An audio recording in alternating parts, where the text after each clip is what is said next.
Let all of us stand up and take our Bibles to Psalm 63. 63ನೇ ಕೀರ್ತನೆ 11 ವಚನಗಳಿದೆ. 10 ವಚನಗಳು ಉತ್ತರ ಪತ್ರ ಓದಿಕೊಳ್ಳೋಣ. ಮೊದಲನೇ ವಚನ ನಾವು ಸ್ಟೇಜ್ ಮೇಲೆ ಓದಬೇಕಾದ್ರೆ, ಎರಡನೇ ವಚನ ನೀವು ಸಭಿಕರು ಓದಬೇಕು. ಕೊನೆಯದಾಗಿ 11ನೇ ವಚನವನ್ನು ನಾವು ಒಟ್ಟಾಗಿ ಓದಿಕೊಳ್ಳುವವರಾಗಿದ್ದೇವೆ. Let's read Psalm 63 verse 1. ದೇವರೇ, ನೀನೇ ನನ್ನ ದೇವರು, ನಾನು ನಿನ್ನ ದರ್ಶನವನ್ನು ಕುತೂಹಲದಿಂದ ಎದುರು ನೋಡುತ್ತೇನೆ. ನೀರಿಲ್ಲದೆ ಒಣಗಿದ ಭೂಮಿಯಲ್ಲಿದ್ದನ್ನು ನೀರಿಗಾಗಿಯೂ ಎಂಬಂತೆ ನನ್ನ ಆತ್ಮವು ನಿನಗಾಗಿ ಆತುರಗೊಳ್ಳುತ್ತದೆ, ಶರೀರವು ಕಂದಿ ಹೋಗುತ್ತದೆ.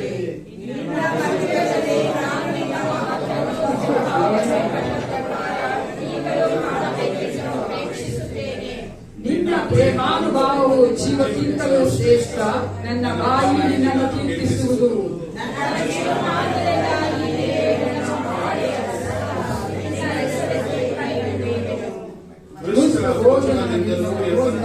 ನನ್ನ ಮನಸ್ಸು ಸಂತೋಷವಾಗುವುದು, ನನ್ನ ಬಾಯಿ ಉತ್ಸಾಹಧ್ವನಿ ಮಾಡುತ್ತಾ ನಿನ್ನನ್ನು ಕೊಂಡಾಡುವುದು.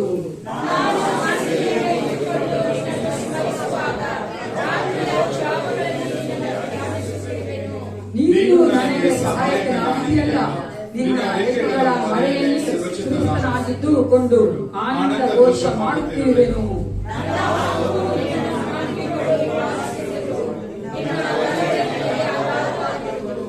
ನನ್ನ ಜೀವಕ್ಕೆ ಕೇಡು ಬಗೆಯುವುದು, ಅದೋ ಲೋಕಕ್ಕೆ ಇಳಿದು ಹೋಗುವುದು. 11ನೇ ವರ್ಷ ಒಟ್ಟಾಗಿ ಓದಿಕೊಳ್ಳೋಣ.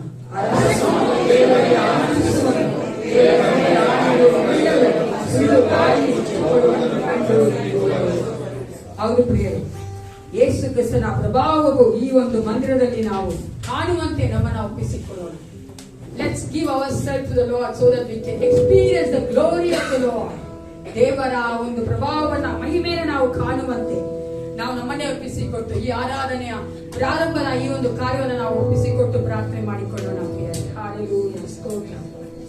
ರಾಜ, ನಿನಗೆ ಸ್ತೋತ್ರ ಉಂಟಾಗಲಿ. ಮಹಿಮೆ ಉಳ್ಳ ಕರ್ತನು ಅಪ್ಪ, ನೀನು ಆದಿಯೂ ಅಂತ್ಯವೂ ಆಗಿದ್ದೀರಿ. ರಾಜ, ಸಕಲವನ್ನು ಸೃಷ್ಟಿ ಮಾಡಿದ ಸೃಷ್ಟಿಕರ್ತನು ನೀನು ಕರ್ತನೆ, ಸಾರ್ವಭೌಮತ್ವವುಳ್ಳ ದೇವರು. ನಿನ್ನಂತ ದೇವರಿ ಲೋಕದಲ್ಲಿ ಬೇರೆ ಯಾರೂ ಇಲ್ಲ ಯೇಸಪ್ಪ. ಯಾಕೆಂದ್ರೆ ನೀನೊಬ್ಬರೇ ನಮಗಾಗಿ ಜೀವ ಕೊಟ್ಟ ಆತನಾಗಿದ್ದಿ, ನಮ್ಮ ಜೀವ ನಾಯಕನಾಗಿದ್ದಿ. ರಾಜ, ಈ ಒಂದು ವಿಶೇಷವಾದ ಸಮಯದಲ್ಲಿ ಈ ಆರಾಧನೆಯನ್ನು ನೀವು ಒಪ್ಪಿಸಿಕೊಡುತ್ತೇವೆ. ನಮ್ಮನ್ನು ಸೈನಿಕ ಕರೆದುಕೊಂಡು ಬಂದಿಲ್ಲ ರಾಜ, ನಿನ್ನ ಕೃಪೆ ದೊಡ್ಡದು ಯೇಸಪ್ಪ. ನಿನ್ನ ಒಂದು ಮಹಿಮೆ ನಡೆಸಬೇಕೆಂದು ಒಪ್ಪಿಸಿಕೊಡುತ್ತೇವೆ. ಪ್ರತಿಯೊಬ್ಬರಿಂದ ಪ್ರಭಾವವನ್ನು ತುಂಬಿಸು ಯೇಸಪ್ಪ. ಈ ಒಂದು ಆರಾಧನೆಗೆ ಬರುತ್ತಿರುವ ಮಕ್ಕಳು ಸುರಕ್ಷಿತವಾಗಿ ಬಂದು ಸೇರಿಕೊಳ್ಳುವಂತೆ ಕಾರ್ಯ ಮಾಡು. ಈ ಒಂದು ಆರಾಧನೆಯ ಪ್ರತಿಯೊಂದು ಭಾಗವನ್ನು ಒಪ್ಪಿಸಿಕೊಡುತ್ತೇನೆ. ನಾವು ಬಾಳಿನಲ್ಲ, ಪರಾಕ್ರಮವಿಲ್ಲ ಯೇಸಪ್ಪ. ನಿನ್ನ ಮಹಿಮೆಯಿಂದ ನಾವು ಪ್ರತಿಯೊಂದು ಕಾರ್ಯವನ್ನು ಮಾಡುವಂತೆ ನೀವು ನಮ್ಮನ್ನು ಅಭಿಷೇಕಿಸಿ ನಡೆಸಿಕೊಡಬೇಕೆಂದು ಯೇಸು ಕ್ರಿಸ್ತನ ನಾಮದಲ್ಲಿ ಪ್ರಾರ್ಥಿಸುತ್ತೇನೆ. ಒಳ್ಳೆ ಪಿತನೇ, ಪರಿಶುದ್ಧಾತ್ಮ ನಾವು ಬರಮಾಡಿಕೊಳ್ಳೋಣ. ದೇವರ ವಾಕ್ಯ ಹೇಳ್ತಾರೆ, ಎಲ್ಲಿ ದೇವರ ಆತ್ಮನು ಉಂಟು ಅಲ್ಲಿ ಬಿಡುಗಡೆ ಉಂಟು. ಈ ದಿನ ನಮಗೆ ಬಿಡುಗಡೆ ಬೇಕೆಂದ್ರೆ ನಾವು ಪವಿತ್ರಾತ್ಮ ನಾವು ಅದರಲ್ಲಿ ಬರಮಾಡಿಕೊಳ್ಳೋಣ. ಪವಿತ್ರಾತ್ಮ ಬಾಯಿ ಬಾಣ ಮೂಲಕವಾಗಿ let's welcome Holy Spirit in the midst of us.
ಬಿಟ್ಟು ಪರಲೋಕಕ್ಕೆ ಹೋಗುವಾಗ ನಮ್ಮನ್ನು ಅನಾಥರಾಗಿ ಬಿಡಲಿಲ್ಲ.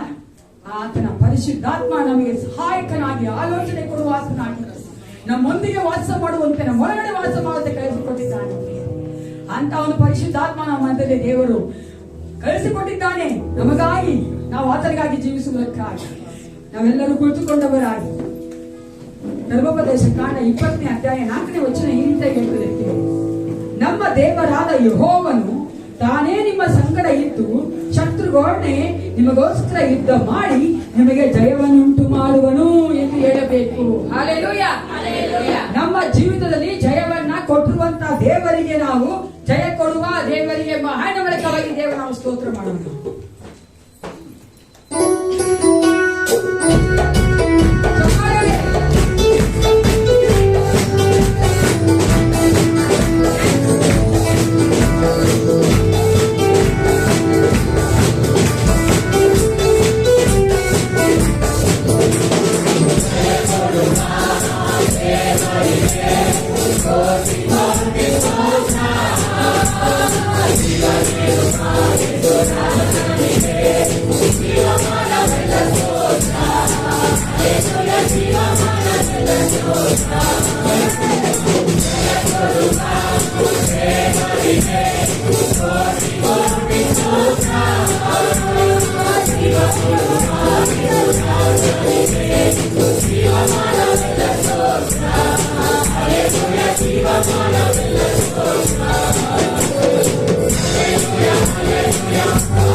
5ನೇ ಅಧ್ಯಾಯದಲ್ಲಿ 4ನೇ ವಚನ ನೋಡ್ತೇವೆ ಪ್ರಿಯರೇ.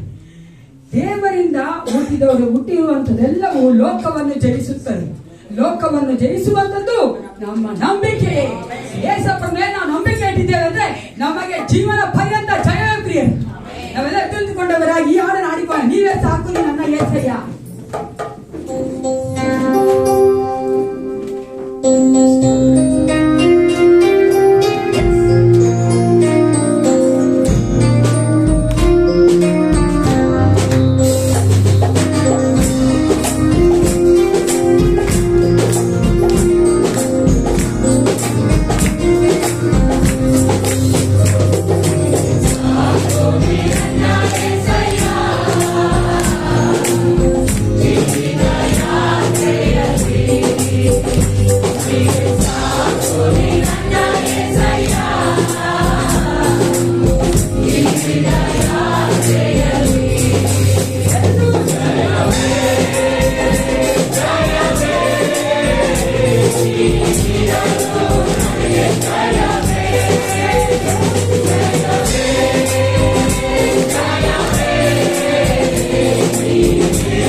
ಸಂಪೂರ್ಣವಾಗಿ ಈ ಯಾತ್ರೆಯಲ್ಲಿ ಹೋಗುವುದು. ಆತ ನಮ್ಮನ್ನು ಸಂರಕ್ಷಿಸುವಂತ ದೇವನಾಗಿದ್ದು ಪ್ರತಿಯೊಂದು ವಿಷಯದಲ್ಲಿ ಜಯ ಕೊಟ್ಟಾತನಾಗಿದ್ದಾನೆ. ಎಲ್ಲರೂ ಚಪ್ಪಾಳೆಯಲ್ಲಿ ದೇವರಿಗೆ ಸ್ತೋತ್ರ ಮಾಡುವ ಕೂಡಿಕೊಂಡು ನಾವು ಸ್ತೋತ್ರ ಮಾಡುವಂತೆ ಕೀರ್ತನೆಗಳು 3ನೇ ಕೀರ್ತನೆ 8ನೇ ವಚನ ಏನಿದೆ ಹೇಳ್ತಾರೆ, ರಕ್ಷಣೆಯು ಯೆಹೋವನಿಂದಲೇ ಉಂಟಾಗುವುದು. ಯೆಹೋವನೇ ನಿನ್ನ ಆಶೀರ್ವಾದವು ನನ್ನ ಪ್ರಜೆಯ ಮೇಲೆ ಇರಲಿ. ನಮ್ಮೆಲ್ಲರ ಮೇಲೆ ಯೇಸು ಕ್ರಿಸ್ತನ ಆಶೀರ್ವಾದ ಇದೆ ಪ್ರಿಯರು. ರಕ್ಷಣೆ ಕೊಟ್ಟಾತನು ಆತನೇ ಆಗಿದ್ದಾನೆ. ಈ ಲೋಕದಲ್ಲಿ ನಾವು ಜೀವಿಸುವಂತೆ ಜಯಭರಿತ ಜೀವಿತ ಮಾಡುವಂತೆ ದೇವರು ನಮ್ಮನ್ನು ನಡೆಸ್ತಾ ಇದ್ದಾನೆ.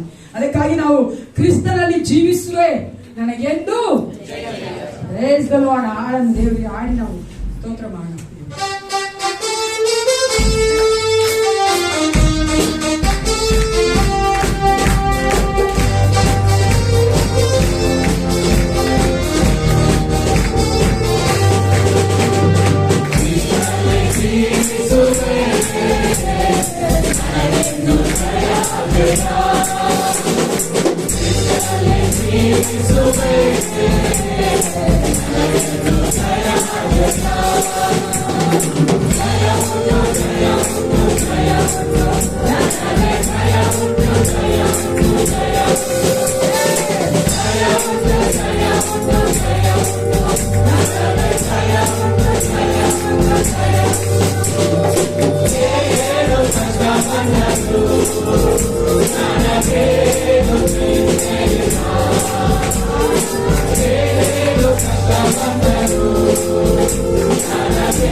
Jaya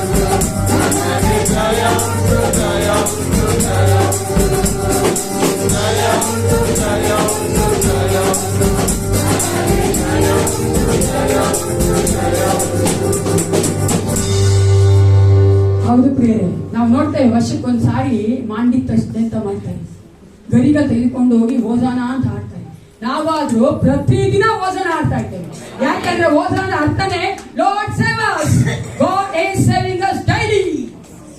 ಅದಕ್ಕೋಸ್ಕರವಾಗಿ ನಾವು ಪ್ರತಿದಿನ ಹೇಳ್ತಾ ಇದ್ದೇವೆ, ಏಸಪ್ಪ ನೀನು ರಕ್ಷಕನಾಗಿದ್ದಿ, ಎಲ್ಲಾ ವಿಷಯದಲ್ಲಿ ಜಯ ಕೊಟ್ಟು ನಡೆಸ್ತಾ ಇದ್ದೀನಿ ಎಂದು. ಯಾಕಂದ್ರೆ ಆತ ನಮಗೆ ಈ ಲೋಕದ ಮೇಲೆ, ಪಾಪದ ಮೇಲೆ, ಸೈತಾನ ಮೇಲೆ, ಮರಣದ ಮೇಲೆ ಜಯ ಕೊಟ್ಟಿದ್ದಾನೆ ಪ್ರಿಯರೇ. ಇರುವಂತ ನಾವು ಯಾರು ಅಷ್ಟೇ, ನಾವು ಈ ಲೋಕದಲ್ಲಿ ಕಣ್ಣು ಮುಚ್ಚಿದ ತಕ್ಷಣ ಪರಲೋಕದ ಕಣ್ ತೆಗಿತೇವೆ. ಅಂತ ಒಂದು ಜಯವನ್ನ ಕೊಟ್ಟಂತ ದೇವರನ್ನು ನಾವು ಸೇರಿಸ್ತಾ ಇದ್ದೇವೆ. What a great privilege God has given to us. ಎಂತ ಭಾಗ್ಯ ದೇವರು ನಮಗೆ ಕೊಟ್ಟಿದ್ದಾನೆ. ನಾವು ಸೇವಿಸುವಂತ ದೇವರು ಭಯಂಕರ ದೇವನಾಗಿದ್ದಾನೆ ಪ್ರಿಯರೇ. ಅಲ್ಲೇ ಒಡವಾಗಿ ನೋಡುವುದಾದ್ರೆ ಜನ ಭಯ ಪಡ್ತಾರೆ ಅಂತ ಹೋಗಿ ಇಸ್ರೇಲ್ ಜನ. ಆದ್ರೆ ನಮ್ಮನ್ನಾದ್ರೂ ದೇವರು ಎಷ್ಟು ಆನಂದವಾಗಿ ಆತನಿಗೆ ಸ್ತೋತ್ರ ಮಾಡುವಂತೆ, ಆತ ಸೈನ್ಯಾನಿಕೆ ಬರುವಂತೆ, ನಾವೇನೇ ತಪ್ಪುಗಳು ಪಾಪಗಳು ಮಾಡಿದ ಕ್ಷಮಿಸಿ ನಮ್ಮನ್ನು ಆತನ ಕರೆಯುವಾತನಾಗಿದ್ದಾನೆ. ಅಂತ ಒಂದು ದೇವರ ನಾವು ಸೇವಿಸ್ತಾ ಇದ್ದೇವೆ, ಪ್ರೀತಿ ಮಾಡ್ತಾ ಇದ್ದೇವೆ. ಈ ಒಂದು ಕ್ಷಣದಲ್ಲಿ ನಾವು ಕಣ್ಣುಗಳನ್ನು ಮುಚ್ಚಿಕೊಂಡವರಾಗಿ ನಮ್ಮದಲ್ಲಿರುವಂತ ರೇಷ್ಮಾ ಸಿಸ್ಟರ್, ನಮ್ಮ ಎಲ್ಲ ಸಭೆಯ ಒಂದು ಕುಟುಂಬಗಳ ಪರವಾಗಿ ಸ್ತೋತ್ರ ಮಾಡಬೇಕು ಅಂತ ನಾನು ಕೇಳ್ಕೊಂತೇನೆ ದೇವರಿಗೆ. Thank you Jesus. Hallelujah.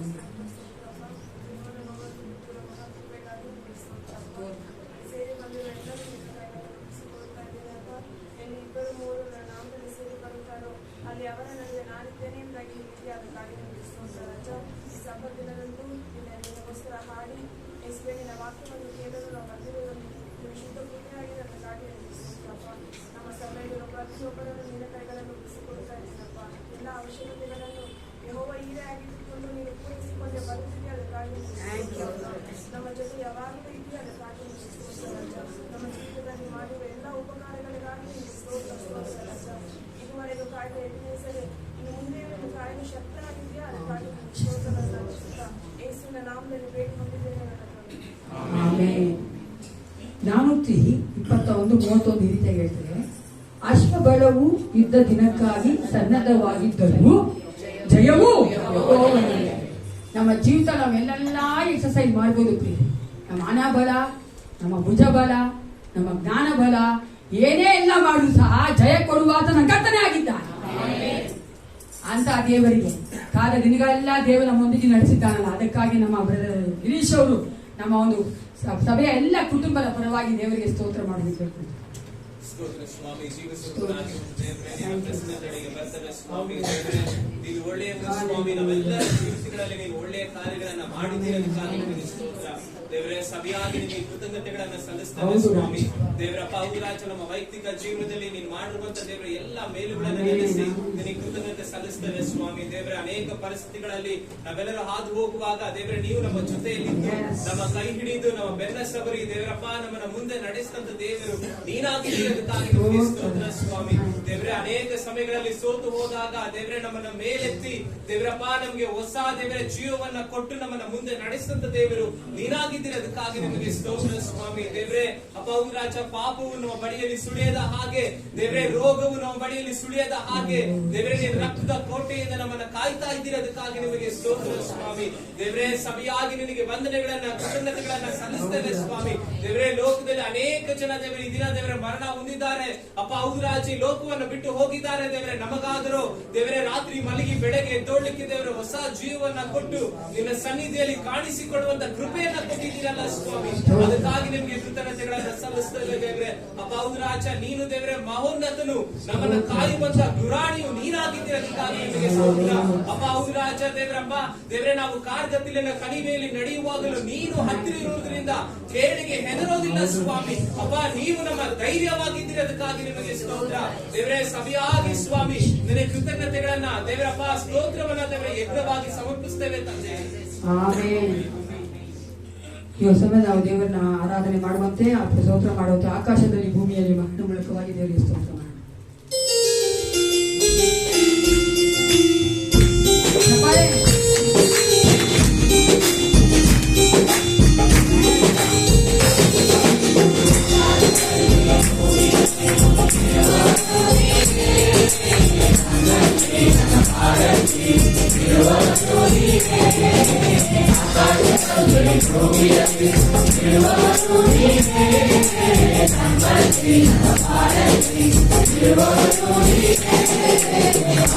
Hallelujah, hallelujah, hallelujah.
ಮಾರ್ಗವಾಗಿ ನಿಮ್ಮನ್ನು ಒಪ್ಪಿಸಿಕೊಡಿದ್ರೆ ಇನ್ನೂ ಅನೇಕರು ನೀವು ಇಟ್ಟುಕೊಂಡಿದ್ದೀರಿ.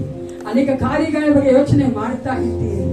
ನಿಮ್ಮ ಚಿಂತಾಭಾರಗಳನ್ನು ಆತನ ಮೇಲೆ ಹಾಕಿ ಪ್ರಿಯರೇ, ಈ ಆರಾಧನೆಯಲ್ಲಿ ಆತನು ಜಯ ಕೊಡುವ ಆತನಾಗಿದ್ದಾನೆ. Hallelujah. Thank you Jesus. Thank you lord. ಬಾ ನಿನಗೆ ಆರಾಧನೆ.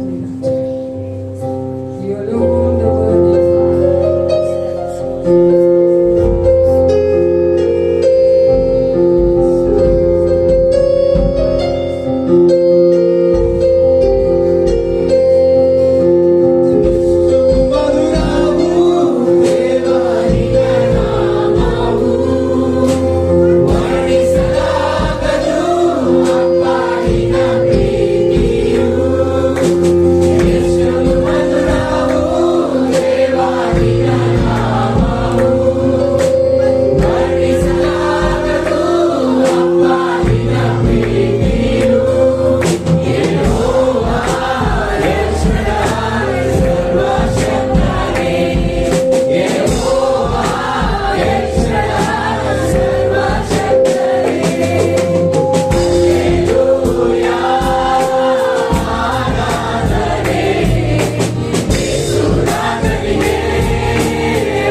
ದೇವರ ಮಕ್ಕಳಾದ ನಾವು ನಮ್ಮ ಜೀವಿತದ ಕುರಿತಾಗಿ ಯೋಚನೆ ಮಾಡೋದು ಬೇಡ. ನಮ್ಮ ಜೀವಿತವನ್ನ ನಡೆಸುವಾತನ ಆತನಾಗಿದ್ದಾನೆ. ಯಾಕಂದ್ರೆ ತನ್ನ ಅಮೂಲ್ಯವಾದಂತ ಸ್ವರಕ್ತವನ್ನೇ ಕೊಟ್ಟು ನಮ್ಮನ್ನು ಕೊಂಡುಕೊಂಡಿದ್ದಾನಂತ. ನಮ್ಮನ್ನು ಒಂದು ಕಾಲಕ್ಕೂ ಕೈ ಬಿಡೋದಿಲ್ಲ ಪ್ರಿಯರೇ. ಯೋಚನೆ ಮಾಡಬೇಡಿ, ಚಿಂತೆ ಮಾಡಬೇಡಿ. ನಿಮ್ಮ ಕುರಿತಾಗಿ, ನಿಮ್ಮ ಕುಟುಂಬದ ಕುರಿತಾಗಿ, ಮಕ್ಕಳ ಕುರಿತಾಗಿ. God doesn't like that. ನಾವು ಯೋಚನೆ ಮಾಡೋದಕ್ಕಲ್ಲ, ನಾವು ಆತ ರಕ್ಷಣೆ ಇರುವಂತದ್ದು. ನಮ್ಮ ಜೀವಿತಕ್ಕಾಗಿ ಆತನ ಯೋಚನೆ ಮಾಡ್ತಾನೆ ಪ್ರಿಯರೇ. ಆತನು ಇಟ್ಟಿರುವಂತ ಎಲ್ಲ ಯೋಜನೆಗಳು ಒಳ್ಳೆಯದೇ ಆಗಿದೆ.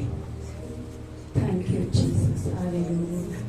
ಕ್ಷಣಕಾಲ ನಾವು ಕಣ್ಣುಗಳ ಮುಚ್ಚಿಕೊಂಡವರಾಗಿ ಮೌನವಾಗಿದ್ದು ನಿಮ್ಮ ಹೃದಯವನ್ನೇ ಆತನಿಗೆ ಒಪ್ಪಿಸಿಕೊಡುತ್ತೇವೆ. Give your hearts to him. ಆತನು ಇಷ್ಟಪಡುವಂಥದ್ದು ನಮ್ಮ ಹೃದಯ ಪೂರ್ವಕವಾಗಿ ಆ ಒಂದು ನಮ್ಮ ಹೃದಯವನ್ನೇ ಆತನಿಗೆ ಒಪ್ಪಿಸಿಕೊಡುವಂಥದ್ದು ಆತನು ಪ್ರೀತಿಸುತ್ತಾನೆ ಪ್ರಿಯರೇ. Thank you lord. Thank you Jesus. Hallelujah. ಅಪ್ಪ, ನಿಮ್ಮನ್ನೇ ನಾವು ಆರಾಧನೆ ಮಾಡಿ. ನೀವೊಬ್ಬನೇ ನಮಗೆ ಸಾಕು ರಾಜ. ನೀವೊಬ್ಬರೇ ನಮಗೆ ಸಾಕಪ್ಪ. ನೀವೇ ನಮ್ಮ ಕರ್ತನ ಜೀವಿತದ ಆದಿಯೂ ಆಗಿದೆ, ಅಂತ್ಯವೂ ಆಗಿದ್ದೀರಿ. ನಮ್ಮನ್ನು ಈ ಲೋಕದಲ್ಲಿ ಹುಟ್ಟಿಸಿದ ಆತ ನೀನು ಕರ್ತನೆ. ನಮ್ಮನ್ನು ಕರ ಹಿಡಿದು ಕರ್ತ ನಡೆಸುತ್ತಿರುವ ಆತ ನೀನಾಗಿದ್ದೀರಿ ರಾಜ. ನಿನ್ನ ಒಂದು ಪರಿಶುದ್ಧ ರಕ್ತವನ್ನು ಕೊಟ್ಟು ಕರ್ತನೆ ಈ ಲೋಕದಿಂದ, ಸೈತಾನದಿಂದ, ಮರಣದಿಂದ ನಮ್ಮನ್ನು ಕರ್ತನೆ ಕೊಂಡುಕೊಂಡಿದ್ದೀರ. ಅದಕ್ಕಾಗಿ ನಿಮಗೆ ಸ್ತೋತ್ರ ರಾಜ. Thank you lord. Thank you father. ಪ್ರತಿಯೊಬ್ಬರಲ್ಲಿ ಕರ್ತನೆ ನೀನು ಇದ್ದೇ ಕರ್ತ. ಅದನ್ನು ಪ್ರತಿಯೊಬ್ಬ ಮಕ್ಕಳು ಕರ್ತನೆ ಅಪ್ಪ ಹೌದು ರಾಜ ರೆಕಗ್ನೈಸ್ ಮಾಡುವಂತೆ ಕಾರ್ಯ ಮಾಡು ಕರ್ತನೆ ರಾಜ. ಹೌದು ಏಸಪ್ಪ, ಲೋಕ ನಶ್ವರ ಕರ್ತನೆ. ನಾವು ನಿಮ್ಮಲ್ಲಿ ಎಷ್ಟು ವರ್ಷಗಳು ಜೀವಿಸುತ್ತೇವೆ ಅಂತಲ್ಲ ಏಸಪ್ಪ, ನಾವು ಎಷ್ಟು ಹತ್ತಿರವಾಗಿ ನಿಮಗೆ ಜೀವಿಸ್ತಾ ಇದ್ದೇವೆ ಒಂದು ಬಹಳ ಮುಖ್ಯ ಕರ್ತ ರಾಜ. Thank you, thank you, thank you. ಇನ್ನ ಒಂದು ಅಭಿಷೇಕ ಪ್ರತಿಯೊಬ್ಬರನ್ನು ಕರ್ತ ನಡೆಸಬೇಕು ಕರ್ತ. ಅವರ ಜೀವಿತಗಳಂತೆ ಎಲ್ಲ ನೋವುಗಳು ಕರ್ತನೆ ಮುರಿಯಲ್ಪಡಬೇಕು ಏಸಪ್ಪ. ನೀನು ಕರ್ತನೆ ಜಯಭರಿತವಾಗಿ ನಾವು ಜೀವಿಸುವಂತೆ ಮಾಡಬೇಕು ಕರ್ತನೆ. ಹಲ್ಲೆಲೂಯಾ. Thank you Jesus. ಪರಿಶುದ್ಧನೇ, ಪರಿಶುದ್ಧನೇ ನಾಮಕ್ಕೆ ಮಹಿಮೆ ಉಂಟಾಗಲಿ ರಾಜ. ನೀನೊಬ್ಬನೇ ನಮ್ಮ ಜೀವಿತದಲ್ಲಿ ಸಾಕಾದವನಾಗಿದ್ದಿ. ನೀವೊಬ್ಬನೇ ನಮ್ಮ ಜೀವಿತದಲ್ಲಿ ಮೊಟ್ಟ ಮೊದಲನೆಯ ಕರ್ತನೆ ಸ್ಥಾನವನ್ನು ಹೊಂದಿಕೊಂಡ ದೇವನಾಗಿದ್ದೀಯಲ್ಲಪ್ಪ. ನೀವೊಬ್ಬನೇ ನಮಗೆ ಸಾಕು. ಯೇಸು ಕ್ರಿಸ್ತನ ನಾಮದಲ್ಲಿ ಪ್ರಾರ್ಥಿಸುತ್ತೇನೆ ಒಳ್ಳೆ ಪಿತನೇ. ನಮ್ಮ ಒಂದು ಹೊಸ ಒಡಂಬಡಿಕೆಯ 1ನೇ ಥೆಸಲೋನಿಕ 4ನೇ ಅಧ್ಯಾಯದಲ್ಲಿ 11 ಮತ್ತು 12ನೇ ವಚನ ಇಟ್ಕೋಣ. Let's turn our Bible to 1 Thessalonians chapter 4 verses 11 and 12. 1 ಥೆಸಲೋನಿಕರ ಪತ್ರಿಕೆ 4ನೇ ಅಧ್ಯಾಯ 11 ಮತ್ತು 12 ಎರಡು ತಗೊಂಡಿರ್ತೀರಿ. We are going to read together. Please open your Bibles to 1 Thessalonians chapter 4 verses 11 and 12. Good. ಮಕ್ಕಳು ಸ್ವಲ್ಪ ಒಟ್ಟಿಗೆ ಓದಿಕೊಳ್ಳೋಣ. 4ನೇ ಅಧ್ಯಾಯದಲ್ಲಿ 11ನೇ ವಚನ. ಇದಲ್ಲದೆ ನಾನು ನಿಮಗೆ ಆಜ್ಞೆ ಕೊಟ್ಟ ಪ್ರಕಾರ ನೀವು ಮತ್ತೊಬ್ಬರ ಕಾರ್ಯದಲ್ಲಿ ಹಾಕದೆ ಸುಮ್ಮನಿದ್ದು ಸ್ವಂತ ಕಾರ್ಯವನ್ನೇ ನಡೆಸಿಕೊಂಡು ಕೈಯಾರ ಕೆಲಸ ಮಾಡುವುದೇ. ಹೀಗಿದ್ದರೆ ನೀವು ಹೊರಗಿರುವವರ ಎದುರಿನಲ್ಲಿ ಸಜ್ಜನರಾಗಿ ನಡೆದುಕೊಳ್ಳುವಿರಿ ಮತ್ತು ನಿಮಗೆ ಯಾವುದಕ್ಕೂ ಕೊರತೆರುವುದಿಲ್ಲ. ನಾವು ಸಜ್ಜನರಾಗಿ ನಡ್ಕೊಳ್ಬೇಕಾಗಿದೆ. We have to show Christ to this world. ಅದಕ್ಕೋಸ್ಕರ ನಾವು ಹೆಂಗ್ ನಡಿಬೇಕು? ಸಜ್ಜನರಾಗಿ ನಡೆಯಬೇಕು. ದೇವರ ಈ ವಾಕ್ಯದ ಮೂಲಕ ನಮ್ಮನ್ನು ಆಶೀರ್ವದಿಸಿ. ಎಲ್ಲರೂ ಕೂತ್ಕೊಂಡವರಾಗಿ ಸಂಡೇ ಸ್ಕೂಲ್ ಮಕ್ಕಳು ಸಂಡೇ ಸ್ಕೂಲ್ ಹೋಗಬೇಕಾದ್ರೆ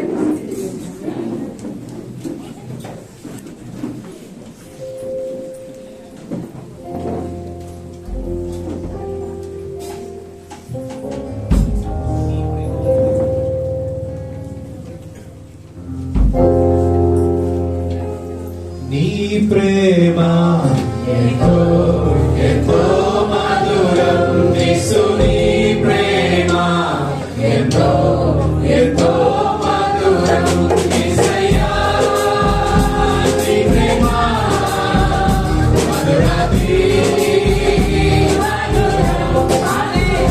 యేసయ్యా నీ ప్రేమ మధురాతి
ನಾನೆಲ್ಲರನ್ನ ವಂದಿಸುವ ಸ್ವಾಗತ ಮಾಡುವಳಾಗಿದ್ದೇನೆ. ದೇವರು ನಮ್ಮನ್ನು ಸುಂದರವಾಗಿ ಆರಾಧನೆ ನಡೆಸಿಕೊಟ್ಟಿದ್ದಾನೆ. ಪ್ರಿಯರೇ, ನಾವು ಆತನ ಆರಾಧನೆ ಮಾಡುವಂಥದ್ದು ಎಷ್ಟು ಒಳ್ಳೆಯದು ಮತ್ತು ಶ್ರೇಷ್ಠವಾಗಿದೆ ಅಂದರೆ ನಮಗೆ ಒಂದು ಆಶೀರ್ವಾದ. ಪ್ರಿಯರೇ, ಅನೇಕರು ಲೋಕದಲ್ಲಿ ಇನ್ನೂ ರಕ್ಷಣೆಗೆ ಬಂದಿಲ್ಲ. ಅನೇಕರು ಲೋಕದಲ್ಲಿ ನಿತ್ಯ ದೇವರನ್ನ ಸತ್ಯ ದೇವರನ್ನ ಅರ್ಥನೇ ಮಾಡ್ಕೊಂಡಿಲ್ಲ. ಆದ್ರೆ ನಮಗಾದರೂ ದೇವರು ಆತನ ಸನ್ನಿಧಾನದಲ್ಲಿ ಬಂದು ಆರಾಧನೆ ಮಾಡುವಂತೆ, ಆತನ ಹೊಗಳುವಂತೆ, ಕೊಂಡಾಡುವಂತೆ ದೇವರು ಒಂದು ಭಾಗ್ಯವನ್ನ ಕೊಟ್ಟಿದ್ದಾನಲ್ಲ. ಅದಕ್ಕಾಗಿ ನಾವು ದೇವರಿಗೆ ಸ್ತೋತ್ರ ಮಾಡುವವರಾಗಿರಬೇಕು. ಈ ಒಂದು ವಾರದಲ್ಲಿ ಜನ್ಮದಿನ ಆಚರಿಸಿಕೊಳ್ಳುವಂಥವ್ರು, ಮದುವೆ ದಿನ ಆಚರಿಸಿಕೊಳ್ಳುವಂಥ ದಯವಿಟ್ಟು ಎದುರಿಸಿಕೊಳ್ಳುವುದಾದ್ರೆ ನಾನು ನಿಮಗಾಗಿ ಪ್ರಾರ್ಥನೆ ಮಾಡುವವರಾಗಿದ್ದೇನೆ.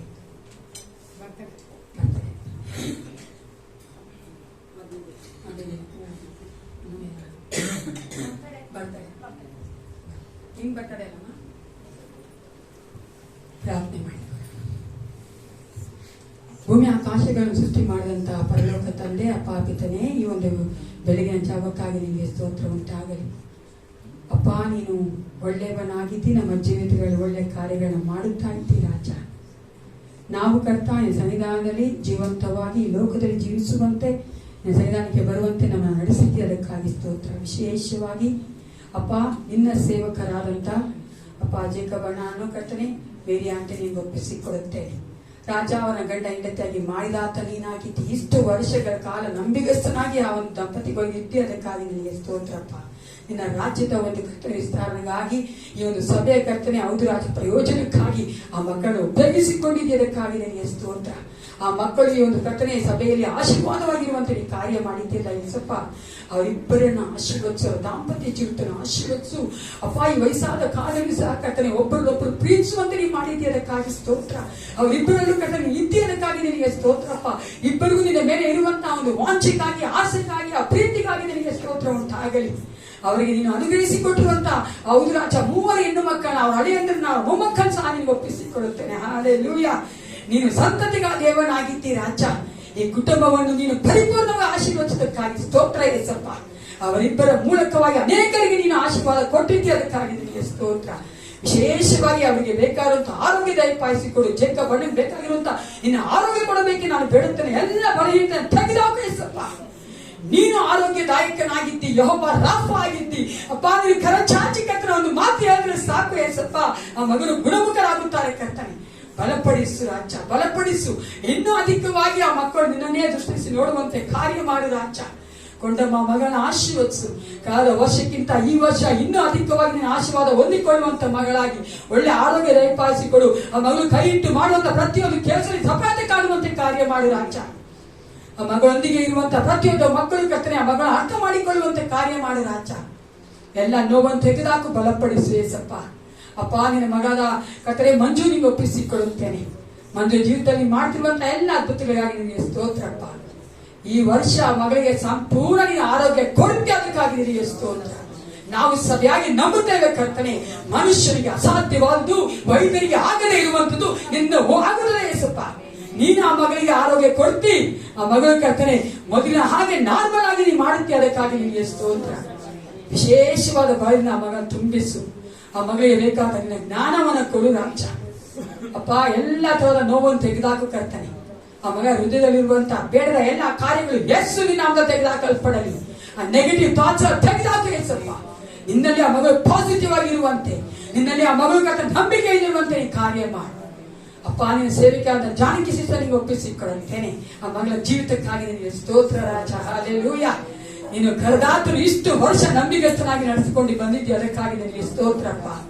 ಈ ವರ್ಷ ಮಗಳು ಇನ್ನೂ ಅಧಿಕವಾಗಿ ನಿನ್ನ ರಾಜ್ಯಕ್ಕಾಗಿ ದುಡಿಯುವಂತೆ. ಹಲ್ಲೆಲೂಯಾ. ಬೇಕಾಗುವಂತ ನಿನ್ನ ಬಲ, ನಿನ್ನ ಒಂದು ಅಭಿಷೇಕವನ್ನ ಕೊಡು, ನೂತನ ಅಭಿಷೇಕವನ್ನ ಕೊಡು ಯೇಸಪ್ಪ. ಅನೇಕರ ಕುಟುಂಬಗಳನ್ನು ಕಟ್ಟುವಂತೆ, ಅನೇಕ ಜೀವಿತಗಳನ್ನು ಕಟ್ಟುವಂತೆ ಆ ಮಗಳು ಇನ್ನೂ ಅಧಿಕವಾಗಿ ಉಪಯೋಗಿಸ್ಕೋ ಯೇಸಪ್ಪ. ಆ ಮಗಳಿಗೆ ಬೇಕಾದಂತ ಆರೋಗ್ಯ ದಯಪಾಲಿಸಿಕೊಡು. ಆ ಮಗಳಿಗೆ ಕೊಟ್ಟಿರುವಂತಹ ಕುಟುಂಬಕ್ಕಾಗಿ ನಿನಗೆ ಸ್ತೋತ್ರ ಕರ್ತನೆ. ನೀನು ಆ ಮಗಳಿಗೆ ಬೇಕಾಗಿರುವಂತಹ ಎಲ್ಲ ಆಶೀರ್ವಾದವನ್ನು ಕೊಡುವಂತ ದೇವನಾಗಿದ್ದಿ. ನೀನು ಕತೆ ತೆರೆಯುವುದಾದ್ರೆ ಯಾರು ಮುಚ್ಚಲಾದಂತೆ ತೆರೆಯುವಂತ ದೇವ ನೀನು ಯೇಸಪ್ಪ. ಆ ಮಗಳ ಜೀವಿತದಲ್ಲಿ ಈ ವರ್ಷ ಯಾವುದೆಲ್ಲ ಕೊಡಬೇಕೆಂದಿದ್ದೆ ನೀನು ಆಶೀರ್ವಾದವನ್ನ, ಲೌಕಿಕ ಆಶೀರ್ವಾದ, ಆತ್ಮಿಕ ಆಶೀರ್ವಾದವನ್ನ ಯಾರು ಕರ್ತನೆ ಮುಚ್ಚಲಾದಂತೆ ತೆರೆಯುವಂತ ದೇವ ನೀನು ಆಗಿದ್ದಿ. ಆ ಮಗ ಅದು ಹೊಂದಿಕೊಂಡು ಒಂದು ಸಾಕ್ಷಿಯಾಗಿ ಹೇಳುವಂತೆ ನೀ ಕಾರ್ಯ ಮಾಡಿ. ಮತ್ತೊಂದು ಆವರ್ತಿ ಮಕ್ಕಳೆಲ್ಲ ನೀವು ಒಪ್ಪಿಸಿಕೊಳ್ಳುತ್ತೆ. ನಿನ್ನ ಒಂದು ರಾಜ್ಯಕ್ಕಾಗಿ ಸಭೆ ಕೊಟ್ಟಿರುವಂತಹ ಈ ಕಾಣಿಗಳನ್ನ, ದಶಭಾಗಗಳನ್ನ ಆಶೀರ್ವದಿಸು ಯೇಸಪ್ಪ. ಹಲ್ಲೆಲೂಯಾ. ಫಾದರ್ ಗಾಡ್, ನಿನ್ನದು ಕರ್ತ. ನೀನು ನಮಗೆ ಕೊಟ್ಟಿರುವಂತಹ ಆಶೀರ್ವಾದ ನಿಮಗೆ ನಾವು ವಾಪಸ್ ಕೊಟ್ಟಿದ್ದೇವೆ. ಇದು ನಿನ್ನಗಾಗಿ ಕರ್ತನೆ, ನಿನ್ನ ಒಂದು ಕಾರ್ಯಗಳಿಗಾಗಿ ಉಪಯೋಗಿಸಲ್ಪಡಲಿ. ಕೊಟ್ಟಿರುವಂತಹ ಪ್ರತಿಯೊಬ್ಬ ಮಕ್ಕಳು ನಿನ್ನ ಆಶೀರ್ವಾದ ಹೊಂದಿಕೊಳ್ಳಲಿ ಕರ್ತ. Thank you Lord. ನಾವು ಕರ್ತನೆ ಮನಪೂರ್ವಕವಾಗಿ ಕೊಟ್ಟಿದ್ದೇವೆ ಕರ್ತ. ನಿನ್ನ ವಾಕ್ಯ ಹೇಳ್ತದೆ, ನಾವು ಮನಪೂರ್ವಕವಾಗಿ ಕೊಡುವಾಗ ನಾವೇ ನಿಮಗೆ ಪ್ರೀತಿ ಉಂಟು ಯೇಸಪ್ಪ. ನಿನ್ನ ಪ್ರೀತಿಯಿಂದ ನಮ್ಮನ್ನು ನಡೆಸು.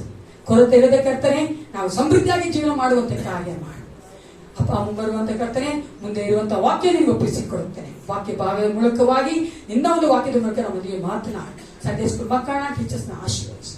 ಯೇಸು ಕ್ರಿಸ್ತನ ನಾಮದಲ್ಲಿ ಪ್ರಾರ್ಥಿಸುತ್ತೇನೆ, ಒಳ್ಳೆ ಪಿತನೇ, ಆಮೆನ್.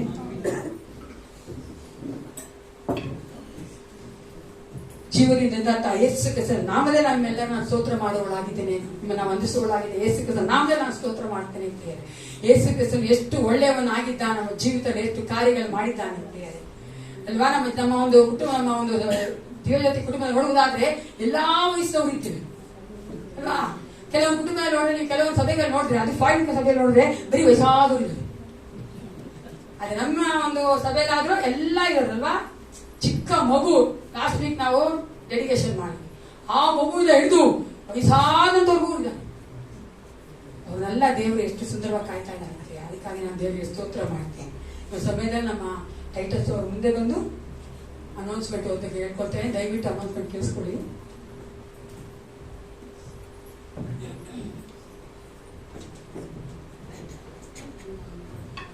ಈ ವಾರದ ಪ್ರಕಟಣೆಗಳು: ಮಂಗಳವಾರ ಮತ್ತು ಶುಕ್ರವಾರ ಸಂಜೆ 7 ಗಂಟೆಗೆ ಸಭೆಯಲ್ಲಿ ಪ್ರಾರ್ಥನೆ ಇರುತ್ತದೆ ಮತ್ತು ಶನಿವಾರ ಸಂಜೆ ಹಾಡಿನ ಅಭ್ಯಾಸ ಇರುತ್ತದೆ. ಹಾಡಿನ ತಂಡದವರು ಬಂದು ಸಿದ್ಧತೆ ಮಾಡ್ಕೊಳ್ಬೇಕಾಗಿ ಕೇಳ್ಕೊಂತಾನೆ. ಬರುವ ಭಾನುವಾರ ಬೆಳಗಿನ ಜಾವ 8 ಆರಾಧನೆ ಇರುತ್ತದೆ. ಮತ್ತು ವಿಶೇಷವಾದ ಪ್ರಕಟಣೆ, ಡಿಸೆಂಬರ್ 3ನೇ ತಾರೀಕು ಅಂದ್ರೆ ಅದು ಶುಕ್ರವಾರ, ಯೌವನಸ್ಥರಿಗೆ ಇದು ಸೇರಿರುವಂತಹ ಒಂದು ಪ್ರಕಟಣೆ. ಡಿಸೆಂಬರ್ 3ನೇ ತಾರೀಕು ಯೌವನಸ್ಥರ ಒಂದು ರಾತ್ರಿಯ ಒಂದು ಪ್ರಾರ್ಥನೆ ಇರುತ್ತದೆ. ಅದು 10 ಗಂಟೆಯಿಂದ ಹಿಡಿದು 5 ಗಂಟೆವರೆಗೂ. ಎಲ್ಲ ಯೌವನಸ್ಥರು ಡಿಸೆಂಬರ್ 3ನೇ ತಾರೀಕಿನಂದು, ಅದು ಶುಕ್ರವಾರ ಬರುತ್ತದೆ, ಸೊ ಅವತ್ತು ಕೂಡಿ ಬರ್ಬೇಕಾಗಿ ಕೇಳ್ಕೊಂತಾನೆ.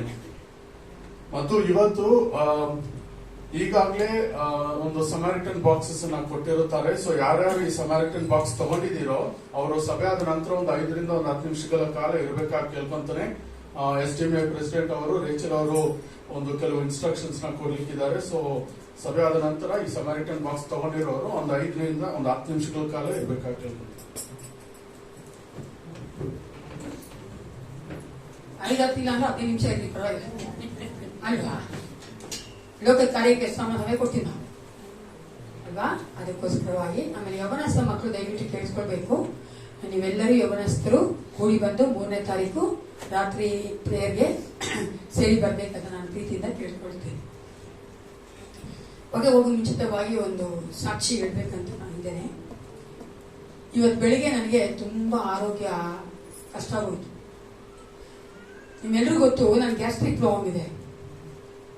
ನಾನು ಇವತ್ತು ವರ್ಷಕ್ಕೆ ಕ್ಲೀನ್ ಮಾಡಬೇಕು. ಬೆಳಿಗ್ಗೆ ಎದ್ದಾಗ ಚೆನ್ನಾಗಿದೆ, ಬೆಳಿಗ್ಗೆನೆ ಎದ್ಬಿಟ್ಟಿದ್ದೆ ಅರ್ಲಿ ಮಾರ್ನಿಂಗ್ಗೆ.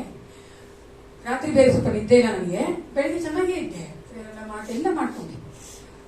ಒಂದು 7:15 ಸ್ಟಾರ್ಟ್ ಆಯ್ತು ನನಗೆ ಲೂಸ್ ಮೋಷನ್. ಎಷ್ಟು ದೇವರು ಒಳ್ಳೆಯದಂದ್ರೆ ಬೇರೆ ನಾನು ಅಂದ್ಕೊಂಡೇ ಇರಲಿಲ್ಲ ನಾನು ಬರ್ತೀನಿ ಇಲ್ಲಿ ಅಂತ. ಎಷ್ಟು ದೇವ್ರು ನನ್ನ ನಡೆಸ್ತಾರೆ ಅಂದ್ರೆ, ಎಷ್ಟೋ ಸಾರಿ ನಾವು ಗುಂಟಿದ್ದೀನಿ ಟಾಯ್ಲೆಟ್ಗೆ, ಆದ್ರೂ ಸಹ ನಾನು ಒಂದೇ ನಂಬಿಕೆಯಿಂದ 7 ದೋಸೆ ತಿನ್ಕೊಂಡ್ ಬಂದಿದ್ದೀನಿ. ಏಸಪ್ಪ ನೀ ನೋಡ್ಕೊಂತ ನಾನು ಆಸೆ ಬಂದ್ಬಿಟ್ಟಿರ್ತೀಯ. ಎಷ್ಟು ಚೆನ್ನಾಗಿ ದೇವ್ರು ನಡೆಸ್ತಾನೆ. ಅದಕ್ಕೆ ಇವಾಗ ನಾನು ಅನ್ಕೊಂತ ಇದ್ದೆ, ಆರಾಧನೆ ಮಾಡ್ಬೇಕಾದ್ರೆ ನಾವು ಏಸಪ್ಪಗೆ ಎಷ್ಟು ಕೊಟ್ಟರು ಸಾಧ್ಯ. ಅದೇ ನಾವೇನು ಕೊಡೋಕೆ ಕಷ್ಟಪಡ್ತೀವಲ್ವಾ, ಏನು ಕೊಡಲ್ಲ. ಏಸಪ್ಪ ಕೇಳೋ ಚಿಕ್ಕ ಚಿಕ್ಕ ಕಾರ್ಯ ಮಾಡೋದಕ್ಕೂ ನಾವು ಹಿಂದೆ ಮುಂದೆ ನೋಡ್ತೀವಿ. ಅದೇ ನಾನು ಏಸಪ್ಪ ನಮಗೆ ಎಷ್ಟು ಚೆನ್ನಾಗಿ ನಡೆಸ್ತಾನೆ. ಎಲ್ಲರ ಕಣ್ಣುಗಳು ಮುಚ್ಚಿಕೊಂಡು ಹೋಗಿ ವಾಕ್ಯವನ್ನು ಕೇಳಿಸ್ಕೊಳ್ಳೋಣ. ಹಾಲೆಲೂಯಾ, ಸ್ತೋತ್ರ ಏಸಪ್ಪ. Thank you father. ಜೇನಿನ ರುಚಿಗಿಂತ ಸವಿಯಾದ ಭಾಗ್ಯವೇ, ಜೇನಿನ ರುಚಿಗಿಂತ ಸವಿಯಾದ ಭಾಗ್ಯವೇ, ಹುಡುಕಿಯೂ ಸಿಗದಂತ ಏಕೈಕ ಐಶ್ವರ್ಯ, ಹುಡುಕಿಯೂ ಸಿಗದಂತ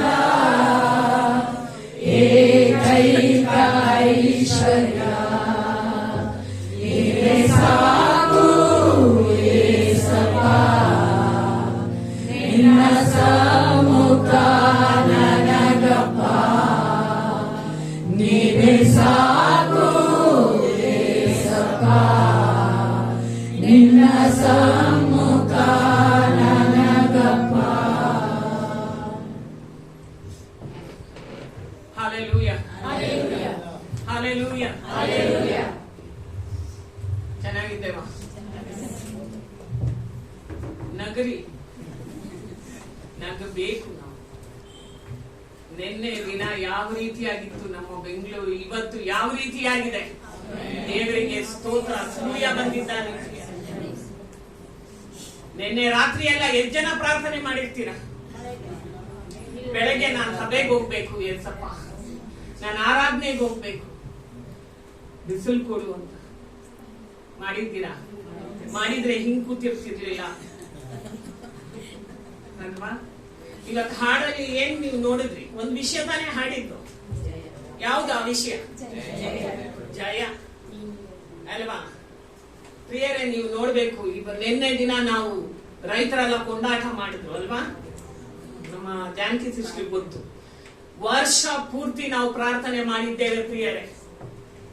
ವರ್ಷ ಪೂರ್ತಿ ನಾವು ಪ್ರಾರ್ಥನೆ ಮಾಡಿದ್ದೇವೆ ರೈತರಿಗೋಸ್ಕರವಾಗಿ. ನಾವು ರೈತರಲ್ಲ, ರೈತರ ಅಲ್ಲಿ ಹೋಗಿ ನಾವು ಹೋರಾಟ ಮಾಡ್ಲಿಕ್ಕೆ ಆಗಲ್ಲ ಏಸಪ್ಪ. ಆದ್ರೆ ನಾವು ಪ್ರಾರ್ಥನೆಯಲ್ಲಿ ಅವರಿಗಾಗಿ ನಿಂತ್ಕೊಳ್ತೇವೆ ಅಂತ ನಾವು 5 ಜನ ಪ್ರಾರ್ಥನೆ ಮಾಡಿದ್ವಿ.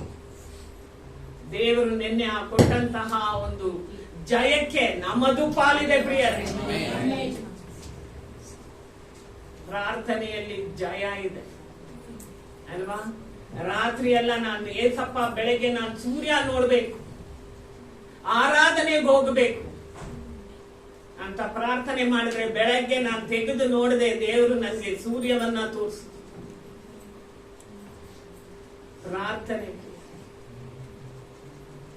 ಪ್ರಾರ್ಥನೆ ದೇವರನ್ನ ಕದಲಿಸ್ತದೆ. ಯೆಶಾಯ ಹೇಳ್ತಾನೆ, ನೀವು ಸುಮ್ಮನಿದ್ರೆ ದೇವರು ಸುಮ್ಮನಿರ್ತಾನೆ. ನೀವು ದೇವರಿಗೆ ಜ್ಞಾಪಕ ಮಾಡ್ತಾನೇ ಇರಬೇಕು. ದೇವರು ದೊಡ್ಡ ದೇವನು. ನೀನು ಪ್ರಾರ್ಥನೆ ಮಾಡದೇ ಇದ್ರು ಆತನಿಗೆ ಗೊತ್ತು. ಆದ್ರೆ ಪ್ರಾರ್ಥನೆ ಮಾಡಿದ್ರೆ ನೀನ್ ಚೆನ್ನಾಗಿರ್ತೀಯ. ಪ್ರಾರ್ಥನೆ ಮಾಡದೇ ಇದ್ರೆ ಕಷ್ಟನೇ ಪಡ್ಬೇಕು. ಅದರಿಂದ ನನ್ನ ಈ ಒಂದು ವಾಕ್ಯವನ್ನ ನಾನು ಹಂಚಿಕೊಳ್ಳೋದಕ್ಕಿಂತ ಮುಂಚೆ ನಾವು ಪ್ರಾರ್ಥನೆ ಮಾಡೋಣ. ನಮಗೆ ದೇವರು ಸೂರ್ಯ ಕೊಟ್ಟಿದ್ದಾನೆ ಬೆಂಗಳೂರಲ್ಲಿ. ಆದ್ರೆ ನೀವು ನೋಡುವುದಾದ್ರೆ ಕೇರಳದಲ್ಲಿ, ತಮಿಳುನಾಡಲ್ಲಿ, ಆಂಧ್ರ ಪ್ರದೇಶದಲ್ಲಿ ಜನ ಕಷ್ಟ ಪಡ್ತಾ ಇದ್ದಾರೆ. ನಾವು ಅವರಿಗೋಸ್ಕರವಾಗಿ ನಮ್ಮ ಮಧ್ಯದಲ್ಲಿ ಇರುವಂತಹ ಸೈಮನ್ ಜ್ಯೋತಿ ಅವರಿಗಾಗಿ ಪ್ರಾರ್ಥನೆ ಮಾಡಬೇಕಾಗಿ ನಾನು ಕೇಳ್ಕೊಳ್ತೇನೆ. ಪ್ರಿಯರೇ, ಅವರು ಮಳೆ ನಿಲ್ಲಬೇಕು, ನಂಬಿ ನಿಲ್ಲತ್ತೆ ಅಂತ ಅವ್ರು ಕಷ್ಟ ಪಡ್ತಾ ಇದ್ದಾರೆ. ನಮಗೆ ಕಣ್ಣಲ್ಲಿ ನೀರು ಬರ್ತದೆ ಅವ್ರು ನೋಡುವಾಗ, ನೋವಾಗ್ತದೆ ನಮ್ಗೆ. ದೇವರು ನಮ್ಮನ್ನಾದ್ರೂ ಎಷ್ಟೋ ಚೆನ್ನಾಗಿ ಇಟ್ಟಿದ್ದಾನೆ. ಬರೀ ನಮ್ಗೆ 18 ದಿನ ನಮ್ಗೆ ಚಳಿ, ನಮ್ಗೆ ಮಳೆ ಇಲ್ಲದ್ ನೋಡಿ ನಾವು ಎಷ್ಟು ಗೊಣಗಾಡಿದ್ದೀವಿ. ಆದ್ರೆ ಅಲ್ಲಿ ಕೊಚ್ಚಿಕೊಂಡು ಹೋಗ್ತಾ ಇದ್ವಿ. ಅದನ್ನ ನೋಡುವಾಗ ನಾವು ನಿಜವಾಗ್ಲೂ ತುಂಬಾ ನೋವಾಗ್ತದೆ ಪ್ರಿಯರೇ. ಆ ಜನ ಕಷ್ಟಪಡ್ತಾ ಇದ್ದಾರೆ. ಪ್ಲೀಸ್ ಪ್ರಾರ್ಥನೆ ಮಾಡಿ ಸಹೋದರರು. ಪ್ರಾರ್ಥನೆ ಮಾಡುವಾಗ ನೀವು ಸಹ ಪ್ರಾರ್ಥನೆ ಮಾಡಿ, ನಂಬಿ ದೇವರು ಅಲ್ಲಿ ಸೂರ್ಯನನ್ನ ಕೂಡ ಮಳೆಯನ್ನ ನಿಲ್ಲಿಸಲಿ ಪ್ರಿಯರೇ. Our most gracious Heavenly Father, how grateful we are to bring us, Lord, safely to this place today, to worship and adore you, Master. You are a great God. And Lord, whenever we pray, Master, you listen to our prayers and answer our prayers, Lord. According to your will and purpose, Master, we are here, Lord, gathered in the name of Jesus Christ to worship and adore you, Lord. We pray for our brothers and sisters in Tamil Nadu, Andhra Pradesh and Karnataka. They are in great distress, Lord, with the flood situation, Master. Lord, you overrule every situation and save your people from all the destruction, Master. That we pray, Lord, in this time, Master, all the things, Master, they are going through, Lord, we commit them in your mighty hand. Save them, Lord, and protect them, Lord. Give them courage and encouragement, Father. All those who lost their belongings, their loved ones, their cattle, lost their fields, Lord, their crops. Lord, we pray, Master, that you return to them, Lord, manifold blessings to them as they seek their face, Lord. Through this distress, Lord, they will find you and your greatness and your love in their life. In Jesus' name we pray. Amen. So, ಈಗ ನಾವು ನಮ್ಮ ಒಂದು ಸತ್ಯವೇದವನ್ನ ಅಪೊಸ್ತಲರ ಕೃತ್ಯ 13ನೇ ಅಧ್ಯಾಯ 22ನೇ ವಾಕ್ಯವನ್ನ ನಾವು ಓದಿಕೊಳ್ಳೋಣ ಪ್ರಿಯರೇ.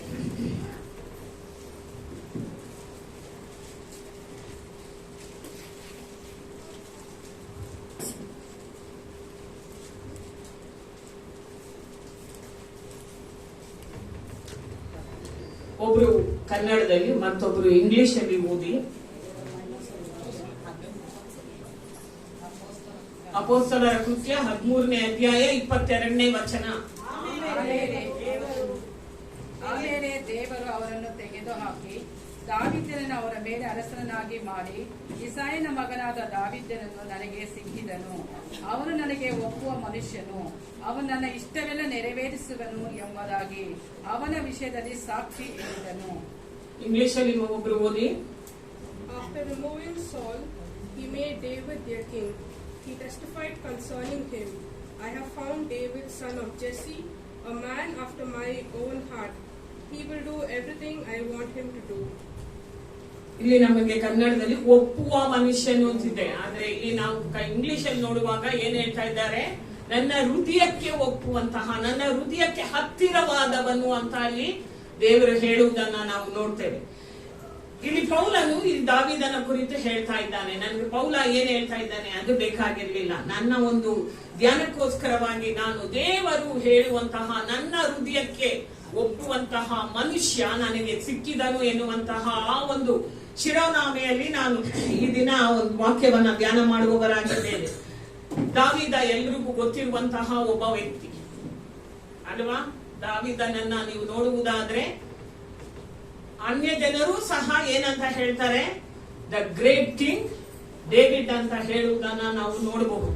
So ದಾವೀದ ಒಬ್ಬ ಮಹಾ ಅರಸನಾಗಿದ್ದ ಅಂತ ನಾವು ನೋಡ್ತೇವೆ. ದಾವೀದನ ಕುರಿತಾಗಿ ಹೇಳಬೇಕಾದ್ರೆ ಅನೇಕ ಕಾರ್ಯಗಳಿದೆ. ಅದರಲ್ಲೂ ವಿಶೇಷವಾಗಿ ದಾವೀದ ಯಾವುದಕ್ಕೆ ಪ್ರಸಿದ್ಧನಾಗಿದ್ದ? ಹಾಡುಗಳಿಗೆ ಅವನು ಪ್ರಸಿದ್ಧನಾದಂತಹ ಒಬ್ಬ ಅರಸನಾಗಿದ್ದ. ಎರಡನೇದಾಗಿ ಆತನು ಆರಾಧನೆಯ ವೀರನಾಗಿದ್ದ. ಮೂರನೇದಾಗಿ ನೀವು ನೋಡುವುದಾದ್ರೆ ಪ್ರಾರ್ಥನಾ ವೀರನಾಗಿದ್ದ ದಾವೀದ. ನೀವು ಕೀರ್ತನೆ ಪುಸ್ತಕದಲ್ಲಿ ದಾವೀದನ ಕುರಿತು ಹೆಚ್ಚಾಗಿ ಬರೆಯಲ್ಪಟ್ಟಿದೆ. ಸ್ವತಃ ದಾವೀದನೇ ಹೇಳಿದಂತಹ ಅನೇಕ ಕೀರ್ತನೆಗಳನ್ನ ನಾವು ನೋಡ್ತೇವೆ. ದಾವೀದನು ಒಬ್ಬ ಮಹಾ ಅರಸನಾಗಿದ್ದ. ಹಾಗಾದ್ರೆ ದಾವೀದನಲ್ಲಿ ಏನನ್ನ ತಾನೇ ದೇವರು ನೋಡಿದ್ರು? ಸತ್ಯವೇದದಲ್ಲಿ ಅನೇಕ ದೊಡ್ಡ ದೊಡ್ಡ ಮನುಷ್ಯರಿದ್ದಾರೆ. ಯೆಹೋಶುವನಿದ್ದಾನೆ, ಮೋಶೆ ಇದ್ದಾನೆ ಅಲ್ವಾ? ಸಮುವೇಲನೇ ಇದ್ದಾನೆ. ಸಮುವೇಲ ಚಿಕ್ಕ ಮಗುವಿನಿಂದ ದೇವರನ್ನ ಕಂಡುಕೊಂಡನು ಅಲ್ವಾ? ಯೆಹೋಶುವನಿದ್ದಾನೆ. ಹೊಸ ಒಡಂಬಡಿಕೆಯಲ್ಲಿ ಎಷ್ಟೋ ದೇವ ಮಕ್ಕಳಿದ್ದಾರೆ. ಪೌಲನಿದ್ದಾನೆ. ಇವರನ್ನೆಲ್ಲ ನೋಡಿ ದೇವರು ನನ್ನ ಹೃದಯಕ್ಕೆ ಒಪ್ಪುವ ಮನುಷ್ಯನಂತ ಹೇಳಲೇ ಇಲ್ಲ. ಯಾರನ್ನ ನೋಡಿ ಹೇಳ್ತಾ ಇದ್ದಾರೆ? ದಾವೀದನನ್ನ ನೋಡಿ ಹೇಳ್ತಾ ಇದ್ದಾರೆ, ಇವನು ನನಗೆ ಒಪ್ಪುವ ಮನುಷ್ಯ. ಹಾಗಾದ್ರೆ ಈತನಲ್ಲಿ ಅದೆಂತಹ ಒಂದು ವಿಶೇಷತೆ ಇತ್ತು? ದೇವರು ಅವನಿಗೆ ಸಾಕ್ಷಿ ಹೇಳ್ತಾ ಇದ್ದಾರೆ. ಪೌಲ ಹೇಳ್ತಾ ಇದ್ದಾನೆ, ಯೆಹೋವ ದೇವರು ದಾವೀದನನ್ನ ಕುರಿತು ಸಾಕ್ಷಿ ಕೊಡ್ತಾ ಇದ್ದಾನೆ. ದೇವರು ಸಾಕ್ಷಿ ಕೊಟ್ಟಂತಹ ವ್ಯಕ್ತಿ, ಇವನಲ್ಲಿ ಇನ್ನೆಂತಹ ವಿಶೇಷತೆ ಇತ್ತು? 3 ಕಾರ್ಯಗಳಿಂದ ನಾವು ಅವನ ಒಂದು ದೇವರು ಯಾತಕ್ಕಾಗಿ ಇವನನ್ನ ನನ್ನ ಹೃದಯಕ್ಕೆ ಒಪ್ಪುವಂತಹ ವ್ಯಕ್ತಿ ಅಂತ ಹೇಳಿರಬಹುದು ಅಂತ ನೋಡುವುದಾದ್ರೆ, ಮೊದಲನೇ ಒಂದು ಕಾರ್ಯ, ದಾವೀದ ದೇವರ ಒಂದು ಆಳ್ವಿಕೆಗೆ ತನ್ನನ್ನ ಒಪ್ಪಿಸಿಕೊಟ್ಟಂತಹ ವ್ಯಕ್ತಿ. ಸಮುವೇಲನ ಮುಖಾಂತರವಾಗಿ ಇಸ್ರಾಯೇಲರು ಏನ್ ಮಾಡಿದ್ರು? ನಮಗೊಬ್ಬ ಅರಸನು ಬೇಕು ಅಂತ ಕೇಳಿದ್ರು. ದೇವರು ಇಸ್ರಾಯೇಲರಿಗೆ ಯಾವಾಗ ಅಬ್ರಹಾಮನಿಂದ ಒಂದು ಜನಾಂಗವನ್ನ ಉಂಟು ಮಾಡಿ ಅಲ್ಲಿಂದ ಹಿಡಿದು ಸಮುವೇಲನನ್ನ ಅರಸನು ಬೇಕು ಅಂತ ಕೇಳುವವರೆಗೂ ದೇವರೇ ಇಸ್ರಾಯೇಲರನ್ನ ಆಳ್ತಾ ಇದ್ದ ಅಲ್ವಾ? ಅದಕ್ಕೆ ನಾವು ಥಿಯೋಕ್ರಸಿ ಅಂತೀವಿ. ಅಂದ್ರೆ ದೇವರು ಇಸ್ರಾಯೇಲರನ್ನ ಆಳ್ತಾ ಇದ್ದ. ಆದ್ರೆ ಮಧ್ಯದಲ್ಲಿ ಸಮುವೇಲನ ಹತ್ರ ಬಂದ್ಬಿಟ್ಟು ಜನ ಕೇಳಿದ್ರು, ನನ್ಗೆ ಅರಸ ಬೇಕು ಅಲ್ವಾ? ಯಾಕಂದ್ರೆ ಅನ್ಯ ಜನಾಂಗಗಳು ಎಲ್ಲರಲ್ಲೂ ಏನಿದ್ದಾರೆ? ಅರಸರಿದ್ದಾರೆ. ನಮಗೆ ಅರಸರಿಲ್ಲ, ನಮಗೆ ಅರಸನು ಬೇಕು ಅಂತ ಕೇಳುವಾಗ ದೇವರು ನನ್ನ ಹೃದಯಕ್ಕೆ ಒಪ್ಪುವಂತಹ ಒಬ್ಬ ಮನುಷ್ಯ ಬೇಕು ಅಂತ ಅವ್ರೇನ್ ಮಾಡಿದ್ರು? ದೇವರು ಒಬ್ಬ ಮನುಷ್ಯನನ್ನ ಆರಿಸ್ಕೊಂಡ್ರು. ಆ ಮನುಷ್ಯ ಯಾರು? ದಾವೀದನ? ಸೌಲ ಅಲ್ವಾ? ನಿಮ್ಮ ಸತ್ಯವೇದವನ್ನ 1 ಸಾಮುವೇಲ 13ಕ್ಕೆ ತಿರುಗಿಸಿಟ್ಕೊಳ್ಳಿ. 1 ಸಾಮುವೇಲ 13ಕ್ಕೆ ನಾವು ನಮ್ಮ ಒಂದು ಸತ್ಯವೇದವನ್ನ ತಿರುಗಿಸಿಟ್ಕೊಳ್ಳೋಣ. ಸೊ ದೇವರು ಒಬ್ಬ ಅರಸನನ್ನ ನೋಡಿದ್ರು. ಸೌಲನನ್ನ ದೇವರೇ ಆರಿಸ್ಕೊಂಡಿದ್ರು. ಸೊ ಆ ಸೌಲನನ್ನ ದೇವರು ಆರಿಸ್ಕೊಂಡು ಏನನ್ನ ದೇವರು ಅವನಿಂದ ಎದುರು ನೋಡುದು? ನಾನು ಅಂದ್ರೆ ದೇವರು ಅರಸನಾದ ಸೌಲನ ಮುಖಾಂತರವಾಗಿ ಇಸ್ರಾಯೇಲರನ್ನ ಆಳ್ವಿಕೆ ಮಾಡಬೇಕಾಗಿತ್ತು. ಯಾಕಂದ್ರೆ ಜನ ದೇವರು ಬೇಡ ಅಂದ್ಬಿಟ್ರಲ್ವಾ? ಸತ್ಯವೇದ ಹೇಳ್ತದೆ, ಸಮುವೇಲ ಏನ್ ಮಾಡ್ದ? ಯಾವಾಗ ಅರಸನು ಬೇಕಂತ ಕೇಳಿದ್ನೋ ಆವಾಗ ಸಮುವೇಲನಿಗೆ ದುಃಖ ಆಯ್ತು. ಅವನು ಹತ್ಕೊಂಡು ಅಳ್ತಾ ಇದ್ದ. ಈ ಜನ ಎಂತ ಒಂದು ಬುದ್ಧಿಗೇಡಿ ಕೆಲಸ ಮಾಡ್ತಾ ಇದ್ದಾರೆ, ಇವ್ರು ಅರಸನು ಬೇಕು ಅಂತ ಕೇಳ್ತಾ ಇದ್ದಾರಲ್ಲ ಅಂತ ಅವನು ಚೆನ್ನಾಗಿ ಗೊತ್ತು. ಯಾಕಂದ್ರೆ ಅವನು ಚಿಕ್ಕ ವಯಸ್ಸಿಂದಾನೇ ದೇವ್ರನ್ನ ಕಂಡ್ಕೊಂಡವನು. ದೇವ್ರು ಯಾವ ರೀತಿಯಾಗಿ ಡೀಲ್ ಮಾಡ್ತಾರೆ ಅಂತ ಕೂಡ ಅವನಿಗೆ ಗೊತ್ತಿತ್ತು. ಅದರಿಂದಾನೇ ಅವನು ಅಳ್ತಾ ಇದ್ದ. ಆಗ ದೇವ್ರು ಹೇಳಿದ್ರು, ಏನಂತ ಹೇಳಿದ್ರು? ನಿನ್ನನ್ನಲ್ಲ ನನ್ನನ್ನ ಬೇಡ ಅಂತ ಇದ್ದಾರೆ. ಅಂದ್ರೆ ನನ್ನ ಅರಸುತನವನ್ನ ಬೇಡ, ನಾನು ಆಳ್ವಿಕೆ ಮಾಡ್ತಾ ಇದ್ದೀನಲ್ಲ ಅದನ್ನ ಬೇಡ ಅಂತ ಇದ್ದಾರೆ. ಅದರಿಂದಲೇ ದೇವ್ರು ಏನ್ ಮಾಡಿದ್ರು? ಸೌಲನ್ನು ಏನ್ ಮಾಡ್ತಾನಂತೆ? ಸೌಲನ ಮುಖಾಂತರ ದೇವರು ಇಸ್ರಾಯೇಲರನ್ನ ಆಳ್ಬೇಕಾಗಿತ್ತು. ಆದ್ರೆ ಇಲ್ಲೇನಾಗಿದ್ದು? ಆ ವಿಷಯದಲ್ಲೇ ಸೌಲ ಅಟ್ಟರ್ ಫೇಲ್ ಆಗಿದ್ದ. ದೇವರ ಅಧಿಕಾರಕ್ಕಾಗಲಿ ಆಳ್ವಿಕೆಗಾಗಲಿ ಅವನು ತನ್ನನ್ನ ಒಪ್ಪಿಸಿ ಕೊಡಲೇ ಇಲ್ಲ. ಆದ್ರೆ ದಾವೀದನಾದ್ರೂ ನೀವು ನೋಡಿ, ಅವನು ಪ್ರತಿ ಒಂದು ಸಾರಿಯೂ ಏನೇ ಮಾಡಿದ್ರು ಸಹ ಅವನು ದೇವರನ್ನೇ ಹುಡುಕ್ತಾ ಇದ್ದ, ದೇವರನ್ನೇ ಕೇಳ್ತಾ ಇದ್ದ. ದೇವರ ಒಂದು ನಿಯಮಕ್ಕೆ ವಿರುದ್ಧವಾಗಿ ಅವನ ಜೀವಿತದಲ್ಲಿ ಹೋಗಲೇ ಇಲ್ಲ ಪ್ರಿಯರೇ. ಸೊ ಮೊದಲನೇದಾಗಿ ದಾವೀದನನ್ನ ದೇವರು ನನಗೆ ಒಪ್ಪುವ ಮನುಷ್ಯನೆಂದು ಹೇಳಿದ್ಯಾಕೆ ಅಂದ್ರೆ ಅವನು ತನ್ನ ದೇವರ ಆಳ್ವಿಕೆಗೆ ತನ್ನನ್ನ ಒಪ್ಪಿಸಿಕೊಟ್ಟ. ಹಾಗಾದ್ರೆ ಎರಡನೇದಾಗಿ ನಾವು 3 ವಿಷಯ ಅಂತ ಹೇಳಿದ್ರೆ, ಎರಡನೇದಾಗಿ ನಾವು ನೋಡೋಣ. ಎರಡನೇದಾಗಿ ನಾವು ನೋಡುವಾಗ ಒಂದು ವಚನ ಓದೋಣ. 119ನೇ ಕೀರ್ತನೆ 35ನೇ ವಚನ ಯಾರಿಗೆ ಸಿಕ್ಕಿದ್ರು ಅವ್ರು ಓದಿ.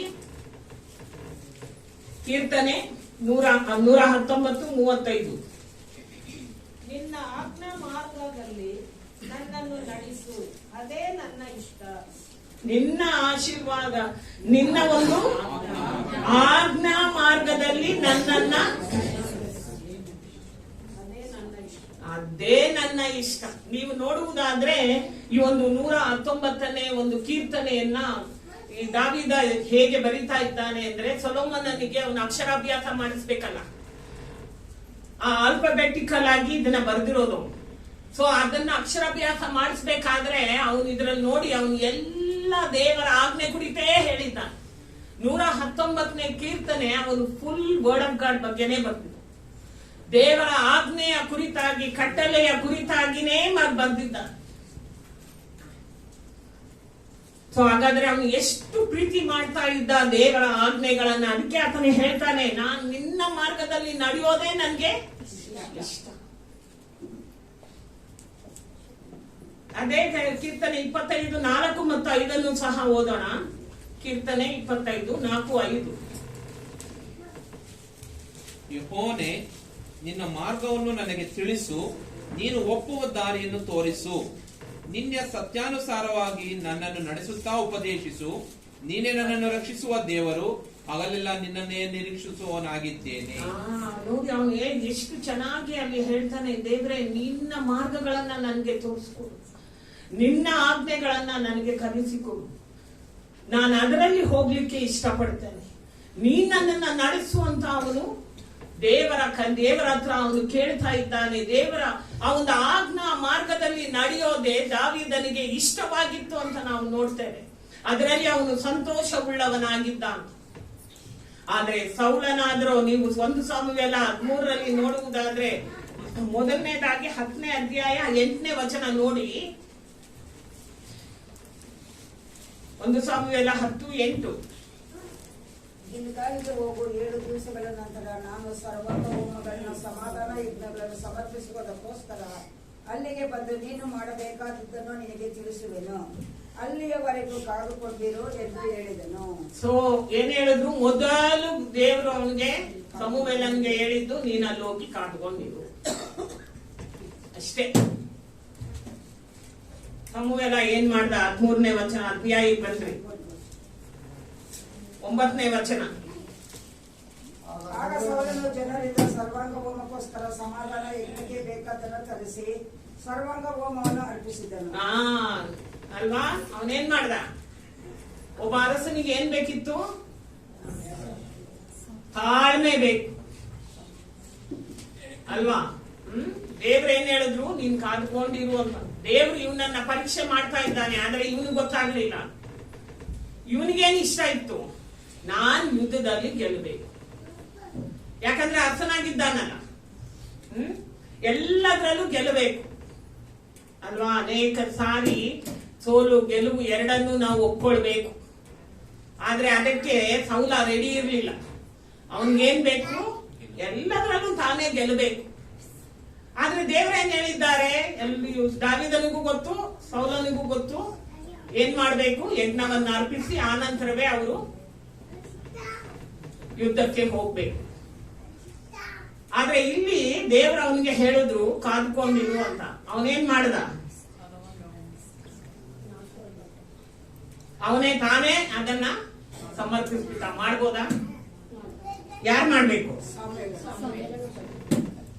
ಒಬ್ಬ ಯಾಜಕ ಮಾಡ್ಬೇಕು, ಒಬ್ಬ ಪ್ರವಾದಿ ಮಾಡ್ಬೇಕು ಅಲ್ವಾ?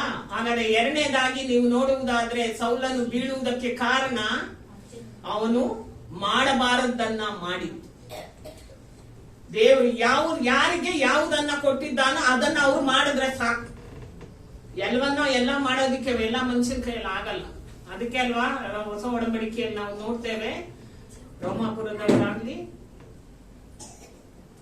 ಎಫೆಸದಲ್ಲಾಗ್ಲಿ ಪೌಲ ಹೇಳ್ತಾನೆ, ಅವನವನ ಕೆಲಸಕ್ಕೆ ದೇವರ ಆರಿಸ್ಕೊಂಡಿದ್ದ. ಅದನ್ನ ಅವ್ರವ್ರು ಮಾಡಿದ್ರೆ ಸಾಕು. ಎಲ್ಲವನ್ನ ಮಾಡ್ಬೇಕಾದ ಅವಶ್ಯಕತೆ ಇಲ್ಲ ಅಲ್ವಾ? ಅದಕ್ಕೆ ಎಲ್ರೂ ಅಪೊಸ್ತಲರು, ಎಲ್ರೂ ಪ್ರವಾದಿಗಳು ಅಲ್ವಾ? ಇಲ್ಲಿ ಸೌಲ ಮಾಡಿದ್ದ ಅದೇನೆ.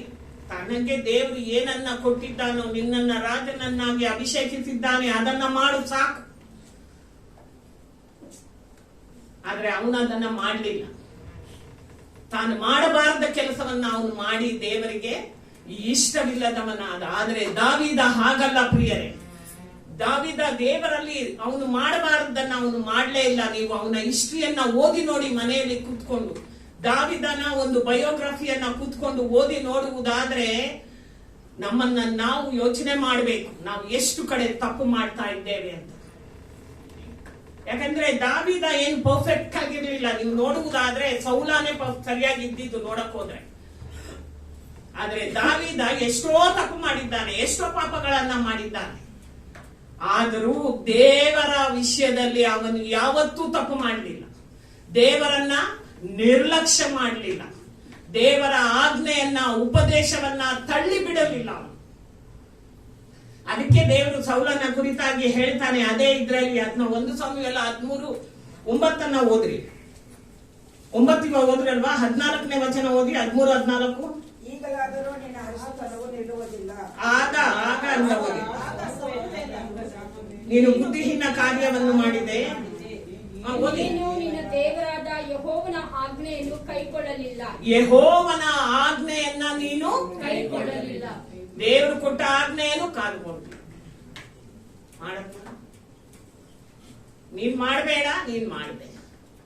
ದೇವರೇನು ಹೇಳಿದ್ದು? ನೀನ್ ಮಾಡಬಾರ್ದು ಆ ಕೆಲಸನ. ಆದ್ರೆ ಇವನಿಗೇನು? ನಾನ್ ಮಾಡಬೇಕು.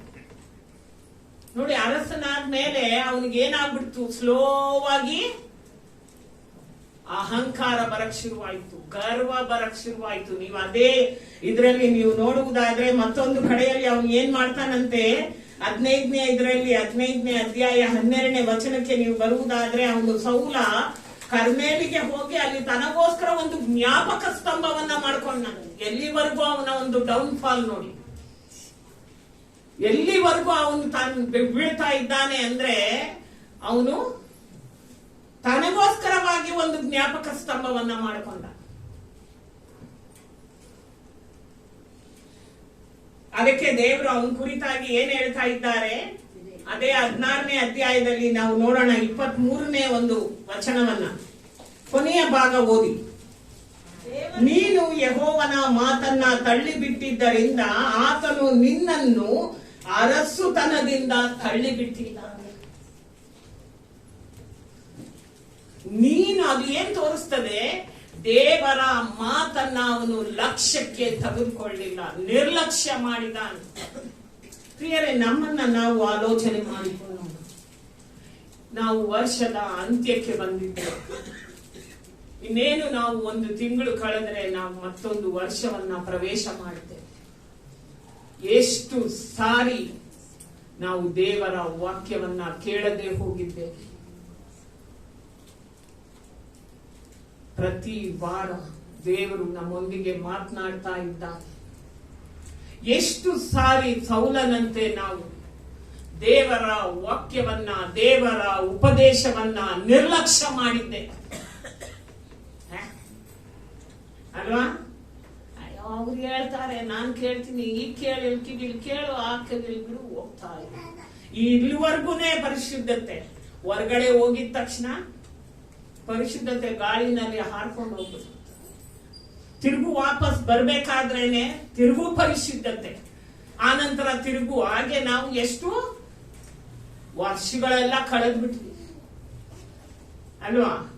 ಮಳೆ ಬರುವಾಗ ಕೊಚ್ಕೊಂಡು ಹೋಗುವಾಗ ಗಬ ಗಬ ಭಯ ಭಯ ಭಯ, ಆನಂತರ ಸಮಾಧಾನವಾಗಿ ಎಲ್ಲ ಹೋದ್ಮೇಲೆ ತಿರುಗು ಯಥಾ ಪ್ರಕಾರ ಜೀವನ.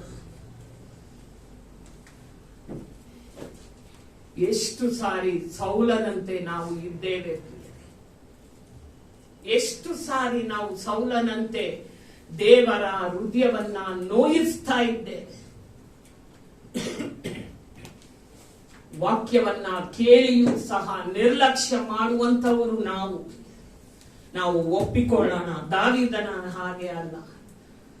ದಾವೀದನು ದೇವರ, ಅದಕ್ಕೆ ನಾನು ಹೇಳಿದ್ದು, ನೀವು 119ನೇ ಕೀರ್ತನೆ ಓದಿ ನೋಡಿ. ಅವನು ಎಷ್ಟು ಸಾರಿ ದೇವರನ್ನ ಅಧಿಕ ಪ್ರೀತಿ ಮಾಡಿದಂತಹ ವ್ಯಕ್ತಿ. ಹೌದು, ಅವನು ಪಾಪ ಮಾಡ್ದ. ಅನೇಕ ಸಾರಿ ದಾವೀದ ಅಂದ ತಕ್ಷಣ ಅವನ್ನ ಏನ್ ಹೇಳ್ತಾರೆ? ಅವನೊಬ್ಬ ವ್ಯಭಿಚಾರಿ ಅಲ್ವಾ? ಪಾಪ ಮಾಡ್ದ. ಅದನ್ನೇ ಹೇಳೋದು ಎಲ್ರು. ಅಂತ ವ್ಯಕ್ತಿನ ಎಲ್ಲಾದ್ರೂ ದೇವ್ರು ಬಂದು ನನ್ನ ಹೃದಯಕ್ಕೆ ಒಬ್ಬ ವ್ಯಕ್ತಿ ಅಂತ ಹೇಳಕ್ಕಾಗ್ತದ? ಮೊದಲನೇದಾಗಿ ನೋಡುವುದಾದ್ರೆ ಅವನ ಒಂದು ತಪ್ಪು ಪಾಪಗಳು ಅವನ ಬಲಹೀನತೆಯಾಗಿತ್ತೇ ಹೊರತು ಅವನು ಬೇಕಂತ ದೇವರ ವಾಕ್ಯಗಳನ್ನ ನಿರ್ಲಕ್ಷ್ಯ ಮಾಡಿ ಅವನು ಮಾಡಲಿಲ್ಲ. ಅದನ್ನೇ ನಾವು ಮೂರನೇದಾಗಿ ನಾವು ನೋಡುವವರಾಗಿರ್ತೇವೆ. ದಾವೀದನಿಗೆ ಯಾವಾಗ ಅವನು ತಪ್ಪು ಮಾಡದ, ದಾವೀದ ಯಾವಾಗ ಅವನು ಆ ಪಾಪ ಮಾಡದ ಅಂತ ತಿಳಿದು ಬಂತೋ ಇಮಿಡಿಯೇಟ್ ಆಗಿ ಅವನೇನ್ ಮಾಡ್ದ? ನಾಥಾನ ಬಂದು ಅವನಿಗೆ ಹೇಳ್ತಾನಲ್ಲ, ಅವನೇನ್ ಮಾಡ್ತಾನೆ? ಒಂದು ವಾಕ್ಯವನ್ನ ಓದೋಣ. ಕೀರ್ತನೆ 32:5 ಓದಿ.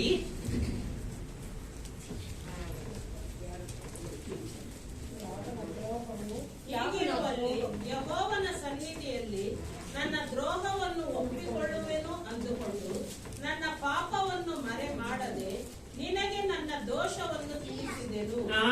ಅವನು ಹೇಳಿದ ತಕ್ಷಣ ಅವ್ನು ಗೊತ್ತಾಗ್ಬಿಡ್ತು ನಾನೇ ತಪ್ಪು ಮಾಡಿದ್ದು ಅಂತ. ಅವನೇನ್ ಮಾಡ್ದ? ಅವನು ಹೇಳ್ಬೋದಾಗಿತ್ತಲ್ವಾ? ಎಷ್ಟೊಂದು ಎಕ್ಸ್ಕ್ಯೂಸ್ ಕೊಡಕ್ಕೆ ಅವನಿಗೆ ಎಷ್ಟೋ ವಿಷಯಗಳಿತ್ತು. ಯಾಕಂದ್ರೆ ಅವನ ಅರಸನಾಗಿದ್ದ. ಆದ್ರೆ ದಾವೀದ ತಾನ ಅರಸನಾಗಿದ್ರು ದೇವರ ಅರಸುತನಕ್ಕೆ ತನ್ನನ್ನ ಒಪ್ಪಿಸಿಕೊಂಡ ವ್ಯಕ್ತಿಯವನು. ನೀನು ತಪ್ಪು ಮಾಡಿದ್ದೆ ಅಂದಾಗ ಅವನೇನ್ ಮಾಡ್ದ? ಇಮಿಡಿಯೇಟ್ ಆಗಿ ಅದನ್ನ ಒಪ್ಪಿಕೊಂಡ. ಹೌದು, ನಾನು ತಪ್ಪು ಮಾಡಿದ್ದೆ. ತುಂಬಾ ಕಷ್ಟ ಪ್ರಿಯರೇ, ನಾವು ತಪ್ಪು ಮಾಡಿದ್ದೇವೆ ಅಂತ ಒಬ್ಬ ಮನುಷ್ಯ ಬಂದು ಹೇಳುವಾಗ ನಾವು ಒಪ್ಕೊಳ್ಳಲ್ಲ ಅಲ್ವಾ? ತುಂಬಾ ಕಷ್ಟ ಇದೆ, ಅದು ಒಪ್ಕೊಳ್ಳೋದು ಅಷ್ಟು ಸುಲಭ ಅಲ್ಲ. ಅದರಲ್ಲೂ ಒಬ್ಬ ಅರಸನಾಗಿರುವಂತವನು ಒಪ್ಕತಾನೇನ್ರಿ? ಆದ್ರೆ ದಾವೀದ ಅವನಿಗೆ ಬಂದು ಹೇಳುವಾಗ ಅವನೊಬ್ಬ ಅರಸನಾಗಿದ್ದ. ಆದ್ರೆ ಅವನಿಗೆ ಹೇಳುವಾಗ ಅವನು ನಾಥಾನನಿಗೆ ಹೋಗಯ್ಯೋ ಅನ್ನೋದಾಗಿತ್ತು. ಆದ್ರೆ ಅವನು ಹೇಳಲಿಲ್ಲ ಆ ಮಾತನ್ನ. ಅವನಿಗೆ ಏನ್ ಹೇಳ್ತಾ ಇದ್ದಾನೆ? ಹೌದು, ನಾನು ತಪ್ಪು ಮಾಡಿದೆ, ದೇವರಿಗೆ ವಿರುದ್ಧವಾಗಿ ತಪ್ಪು ಮಾಡಿದ್ದೆ. ಯೋಸೇಫ ಹೇಳ್ತಾನೆ, ನಾನು ದೇವರಿಗೆ ವಿರುದ್ಧವಾಗಿ ತಪ್ಪು ಮಾಡೋದಿಲ್ಲ. ಅದಕ್ಕೆ ದಾವೀದ ಹೇಳ್ತಾನೆ, ನನ್ನಿಂದ ಪರಿಶುದ್ಧಾತ್ಮನನ್ನ ತೆಗೆದು ಬಿಡಬೇಡ, ನೀನ್ ಕೊಟ್ಟಂತಹ ರಕ್ಷಣೆಯನ್ನ ನನ್ನಿಂದ ತೆಗೆದು ಬಿಡಬೇಡ ಅಂತ. ಪ್ರಿಯರೇ, ನಾವು ಎಲ್ಲಿ ನಿಂತಿದ್ದೇವೆ? ತಿಳಿದು ತಿಳಿದು ತಿಳಿದು ಎಷ್ಟು ಸಾರಿ ತಪ್ಪು ಮಾಡ್ತಾ ಇದ್ದೆ. ನಮ್ಗೇನ್ ಧೈರ್ಯ? ಯಾಕೆ ಹೇಳ್ರಿ? ದೇವರು ನಮ್ಗೆ ವಾಕ್ಯದಲ್ಲಿ ಕೊಟ್ಬಿಟ್ಟಿದ್ದಾನ. ಯಾವ ವಾಕ್ಯ ಹೇಳ್ತದೆ? 1 ಯೋಹಾನ 1:9 ಹೇಳ್ತದೆ, 1:7 ಹೇಳ್ತದೆ ಅಲ್ವಾ? ದೇವರು ಕ್ಷಮಿಸುವ ದೇವನ. ನಾವು ಅದರಿಂದ ಏನ್ ಮಾಡ್ತೇವೆ ಅಂದ್ರೆ ತುಂಬಾ ಗ್ರಾಂಟೆಡ್ ಆಗಿ ದೇವರನ್ನ ತಗೊಳ್ತೇವೆ. ಆದ್ರೆ ಸೌಲನಿಗೆ ಗೊತ್ತಿರಲಿಲ್ಲ ದೇವರು ಇವನನ್ನ ತಳ್ಳಿ ಬಿಡ್ತಾನೆ ಅಲ್ವಾ?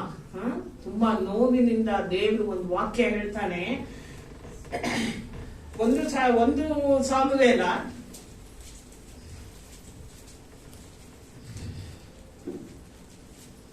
1 ಸಾಮುವೇಲ ಇದೆ. 1 ಸಾಮುವೇಲದಲ್ಲಿ ನಾವು ನೋಡುವಾಗ ದೇವರು ಅವನಿಗೆ ಹೇಳ್ತಾರೆ, ಇವನು ನನ್ನನ್ನ 15:10-11 ಓದಿ. ಯೆಹೋವನು ಸಾಮುವೇಲನಿಗೆ ಸೌಲನನ್ನ ಅರಸನಾಗಿ ಮಾಡಿದ್ದಕ್ಕೆ ಈಗ ಪಶ್ಚಾತ್ತಾಪ ಪಡುತ್ತೇನೆ, ಅವನು ನನ್ನನ್ನ ಬಿಟ್ಟು ಬಿಟ್ಟೆ. ದೇವರು ಎಷ್ಟೊಂದು ನೋವಿನಿಂದ ಹೇಳ್ತಾ ಇದ್ದಾನೆ. ನನ್ನ ಆಜ್ಞೆಗಳನ್ನ ನೆರವೇರಿಸುವುದಿಲ್ಲ ಎಂದು ಹೇಳಲು ಸಮುವೇಲನು ಕೋಪಗೊಂಡು, ನೋಡಿ ಸಮುವೇಲನಿಗೆ ನೋವಾಗ್ತಾ ಇದೆ. ಅಯ್ಯೋ, ದೇವರು ಆರಿಸ್ಕೊಂಡ ವ್ಯಕ್ತಿನ ದೇವ್ರು ತಳ್ಳಿಬಿಟ್ನಲ್ಲ. ಅದಕ್ಕಿಂತ ಒಂದು ಪರಿತಾಪಕರವಾದ ಒಂದು ಸ್ಥಿತಿ ಲೋಕದಲ್ಲಿ ಬೇರೆ ಯಾರಿಗೂ ಬರಬಾರದು ಪ್ರಿಯರೇ. ನಾವು ಕ್ರಿಸ್ತನನ್ನ ಅರಿತುಕೊಂಡು ಎಚ್ಚರಿಕೆಯಿಂದ ಜೀವನ ಮಾಡದೆ ಅದೇ ಒಂದು ರಕ್ಷಣೆಯನ್ನ ಕಳೆದುಕೊಳ್ಳುವುದಾದ್ರೆ ಅದಕ್ಕಿಂತಲೂ ಭಯಂಕರವಾದ ಒಂದು ಸಂಗತಿ ಲೋಕದಲ್ಲಿ ಬೇರೆ ಯಾವುದೂ ಇಲ್ಲ ಪ್ರಿಯರೇ. ಆನಂತರ ಅವನು ಅಂಗಲಾಚಿ ಬೇಡಿಕೊಂಡ್ರು ಕೂಡ ದೇವರು ಅವನಿಗೆ ಸೌಲನಿಗೆ ತಿರುಗಿ ಅದೇ ಅರಸುತನವನ್ನ ಕೊಟ್ಟಿಲ್ಲ. ಆದ್ರೆ ಇದ್ರ ಎಲ್ಲೆಲ್ಲ ದೇವರು ಸೌಲನಿಂದ ಎದುರು ನೋಡಿದ್ರು ಅದು ಎಲ್ಲವನ್ನ ದಾವೀದ ಮಾಡಿದ. ಮೊದಲನೇದಾಗಿ ದಾವೀದ ಏನು? ದೇವರ ಆಳ್ವಿಕೆಗೆ ತನ್ನನ್ನು ಒಪ್ಪಿಸಿಕೊಟ್ಟ. ದೇವರಿಗೆ ಬೇಕಾಗಿದ್ದೇನು? ತಾನು ಇಸ್ರಾಯೇಲರನ್ನ ಆಳ್ವಿಕೆ ಮಾಡಬೇಕು. ಅದನ್ನ ಅರ್ಥಕೊಂಡು ನಡೆಯುವಂತಹ ಒಬ್ಬ ಅರಸನು ಬೇಕಿತ್ತು ಅಲ್ವಾ? ದೇವರಿಗೆ 1 ಏಟಲ್ಲಿ 2 ಹೊಡಿಬೇಕಿತ್ತು. ದೇವರು ಆಳ್ಬೇಕು, ಅದ ರೀತಿ ನಡೆಯುವ ಒಬ್ಬ ಅರಸನು ಬೇಕಿತ್ತು. ಸೊ ಆದ್ರೆ ಸೌಲನಿಗೆ ಆಗಲಿಲ್ಲ. ಆದ್ರೆ ದಾವೀದ ಆ ಕೆಲಸವನ್ನ ಮಾಡಿದ. ಎರಡನೇದಾಗಿ ನೀವು ನೋಡುವುದಾದ್ರೆ ದೇವರಿಗೆ ನಾನು ಹೇಳ್ತೀನಿ, ಇದನ್ನ ಅವನು ಕೇಳಬೇಕು ಅಲ್ವಾ. ದೇವರ ಆಜ್ಞೆ ನಾವು ಚೆನ್ನಾಗಿ, ಅದಕ್ಕೆ ಅವ್ನು ಹೇಳ್ತಾನೆ ನನ್ಗೆ ಅದು ಇಷ್ಟ ಅಂತಾನೆ. ನಿಮ್ಗೆ ಇಷ್ಟ ಇದ್ರೇನೆ ನೀವು ಅದನ್ನ ಪರಿಪಾಲಿಸೋದು. ಯಾವಾಗ್ಲೂ ಚೆನ್ನಾಗಿ ತಿಳ್ಕೊಳ್ಳಿ. ರೂಲ್ಸ್ ಹಾಕೋದು ತುಂಬಾ ಈಸಿ, ಆದ್ರೆ ನನ್ಗೆ ಇಷ್ಟ ಇರ್ಬೇಕು ಆ ರೂಲ್ಸ್ ಅನ್ನ ನಾನು ಫಾಲೋ ಮಾಡ್ಬೇಕು ಅಂದ್ರೆ.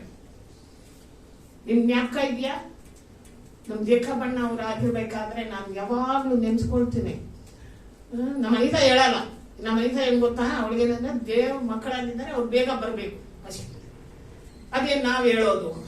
ಆದ್ರೆ ಅಣ್ಣ ಹಂಗಿರ್ಲಿಲ್ಲ ಪಾಪ. ಅವ್ರು ಇದ್ದ ಕಾಲವೆಲ್ಲ ನಮ್ಮ ಷಡಾಕ್ಷರಿ ಇದ್ದಾಗ್ಲಿಂದಲೂ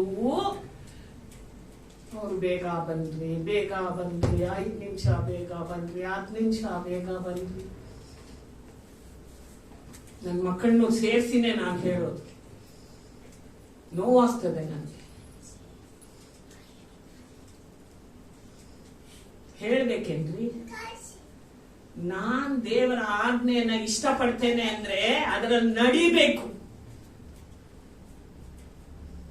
ದೇವ್ರ ಹೃದಯಕ್ಕೆ ನಾವು ಎಷ್ಟು ಗ್ರಾಂಟೆಡ್ ಆಗಿ, ಸೌಲ ಗ್ರಾಂಟೆಡ್ ಆಗಿ ತಗೊಂಡ್ಲಿಲ್ಲ ಅನ್ಕೊಂಡಿದ್ದೀರಾ? ಸೌಲ ಗ್ರಾಂಟೆಡ್ ಆಗೇ ತಗೊಂಡಿದ್ದು. ನನಗೆ ದೇವ್ರು ಆರಿಸ್ಕೊಂಡಿದ್ದ. ನನ್ನ ಅರಸತನ ಹೋಗೋದಿಲ್ಲ, ಯಾಕಂದ್ರೆ ದೇವ್ರಿಗೆ ಇನ್ ಮುಂದ್ಬಿಟ್ರೆ ಇನ್ ಬೇರೆ ಯಾರು ಸಿಕ್ಕಲ್ಲ ಅಂತ. ಹಂಗೆ ನಾವ್ ಅನ್ಕೊಂಡಿರೋದು.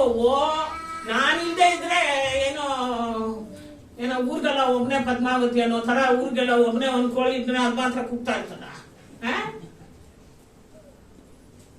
ಹಾಗೆ ಸೌಲ ಅನ್ಕೊಂಡಿದ್ದು. ನಾನಿಲ್ದೇ ಇದ್ರೆ ಏನು ನಡೆಯಲ್ಲ, ಯಾರಿದ್ರ ಇಲ್ಲ ಅಂತಾರೆ.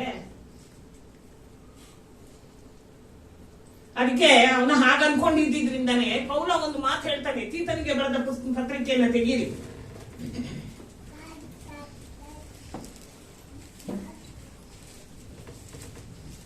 ಸೌಲನಂತಹ ಒಂದು ವ್ಯಕ್ತಿಗಳಿಗೆ ಈ ರೀತಿಯಾಗಿ ಅವನು ಹೇಳ್ತಾನೆ. ತೀತ, ಎಲ್ಲರೂ ತೆಗೆದಿಟ್ಕೊಳ್ಳಿ.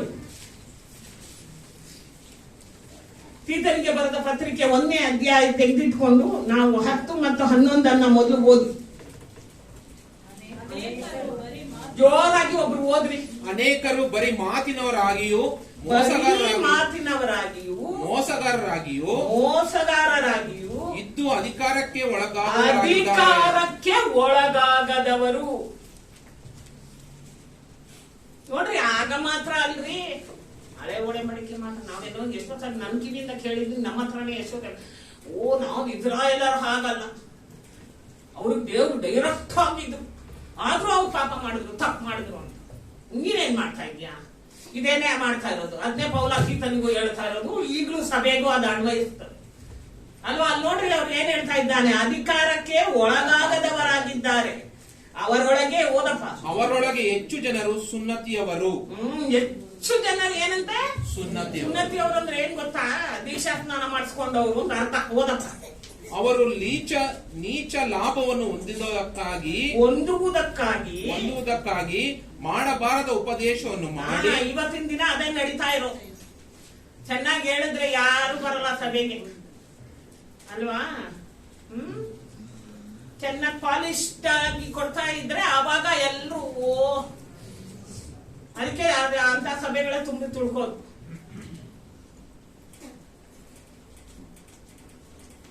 ಯಾಕಂದ್ರೆ ಅವ್ರಿಗೆ ಸರಿಯಾಗಿರ್ತಲ್ಲ. ಅರೆ ಕೊನೆಯ ಗೊತ್ತಿಲ್ಲ ಸೌಲನಂತೆ ದೇವ್ರ ಕೈ ಬಿಟ್ಬಿಡ್ತಾನೆ ಅಂತ ಓದಿ. ಕುಟುಂಬಗಳನ್ನೇ ಹಾಳು ಕುಟುಂಬಗಳನ್ನೇ ಹಾಳು ಮಾಡುತ್ತಾ ಆದುದರಿಂದ ಅವರ ಬಾಯಿ ಮುಚ್ಚಿಸಬೇಕಾಗಿದೆ. ಎಷ್ಟು ಸಾರಿ ಉಪದೇಶಗಳನ್ನ ನಾವು ಕೇಳ್ತೇವೆ.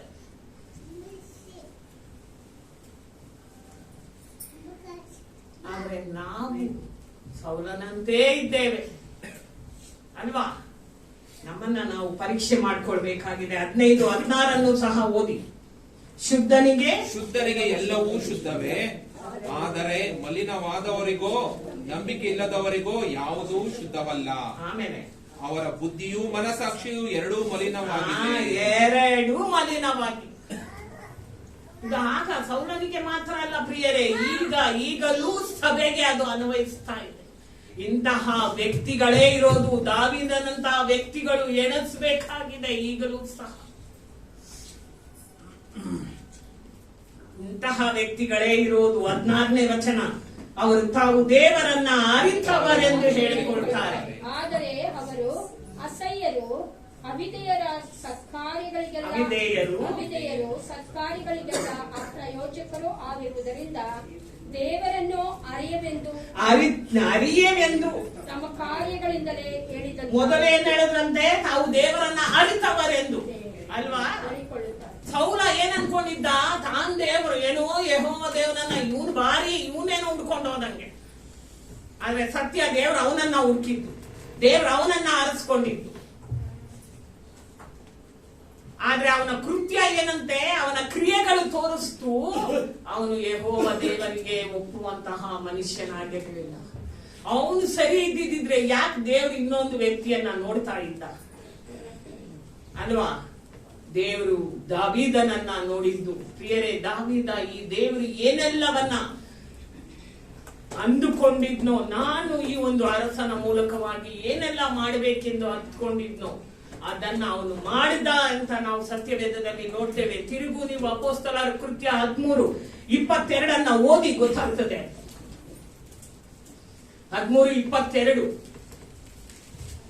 ಆಮೇಲೆ ದೇವರು ಅವನನ್ನು ತೆಗೆದುಹಾಕಿ ದಾವೀದನನ್ನು ಅವರ ಮೇಲೆ ಅರಸನನ್ನಾಗಿ ಮಾಡಿ, ಈಶಾಯನ ಮಗನಾದ ದಾವೀದನು ನನಗೆ ಸಿಕ್ಕಿದನು, ಅವನು ನನಗೆ ಒಪ್ಪುವ ಮನುಷ್ಯನು, ಅವನು ನನ್ನ ದಾವೀದನು ನನ್ನ ಇಷ್ಟವನ್ನೆಲ್ಲ ನೆರವೇರಿಸ್ತಾನೆ.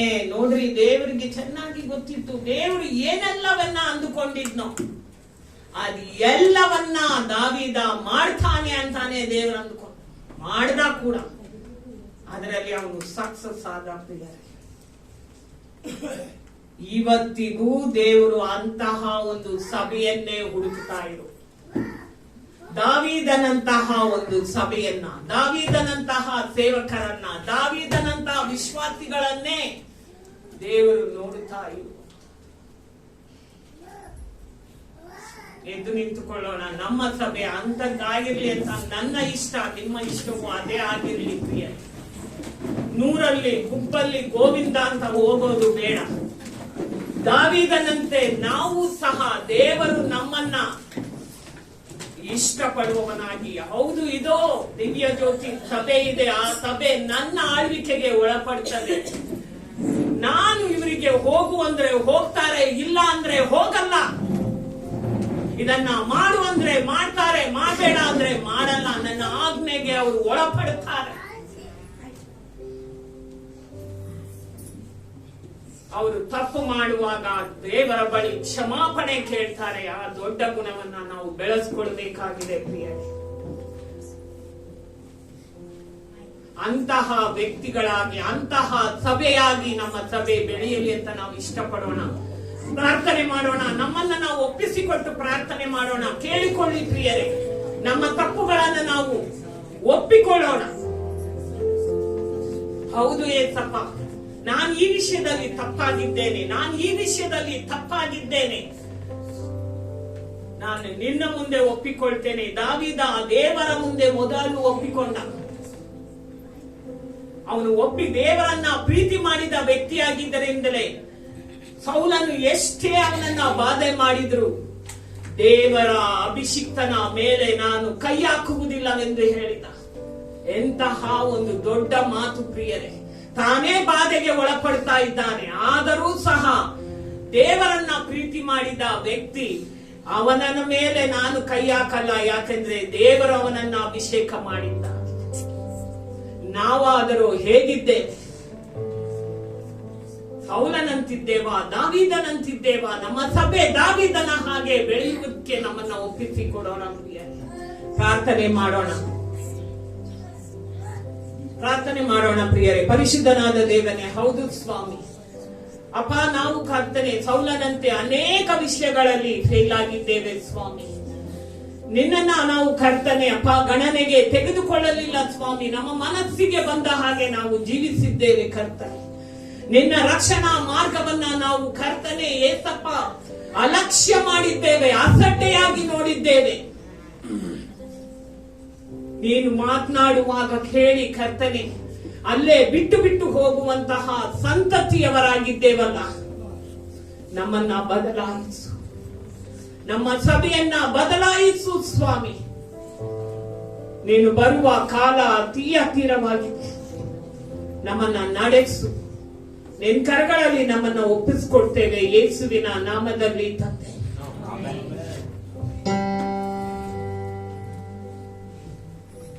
ನಮ್ಮೆಲ್ಲರಿಗೂ ಗೊತ್ತಿರುವಂತೆ ಈ ವರ್ಷ ನಮ್ಗೆ ದೇವರು ಕೊಟ್ಟಿರುವಂತ ವಾಗ್ದಾನ ಏನು ಹೇಳ್ರಿ? ಯೆರೆಮೀಯ 33:3. ನನ್ನನ್ನು ಕೇಳಿಕೋ,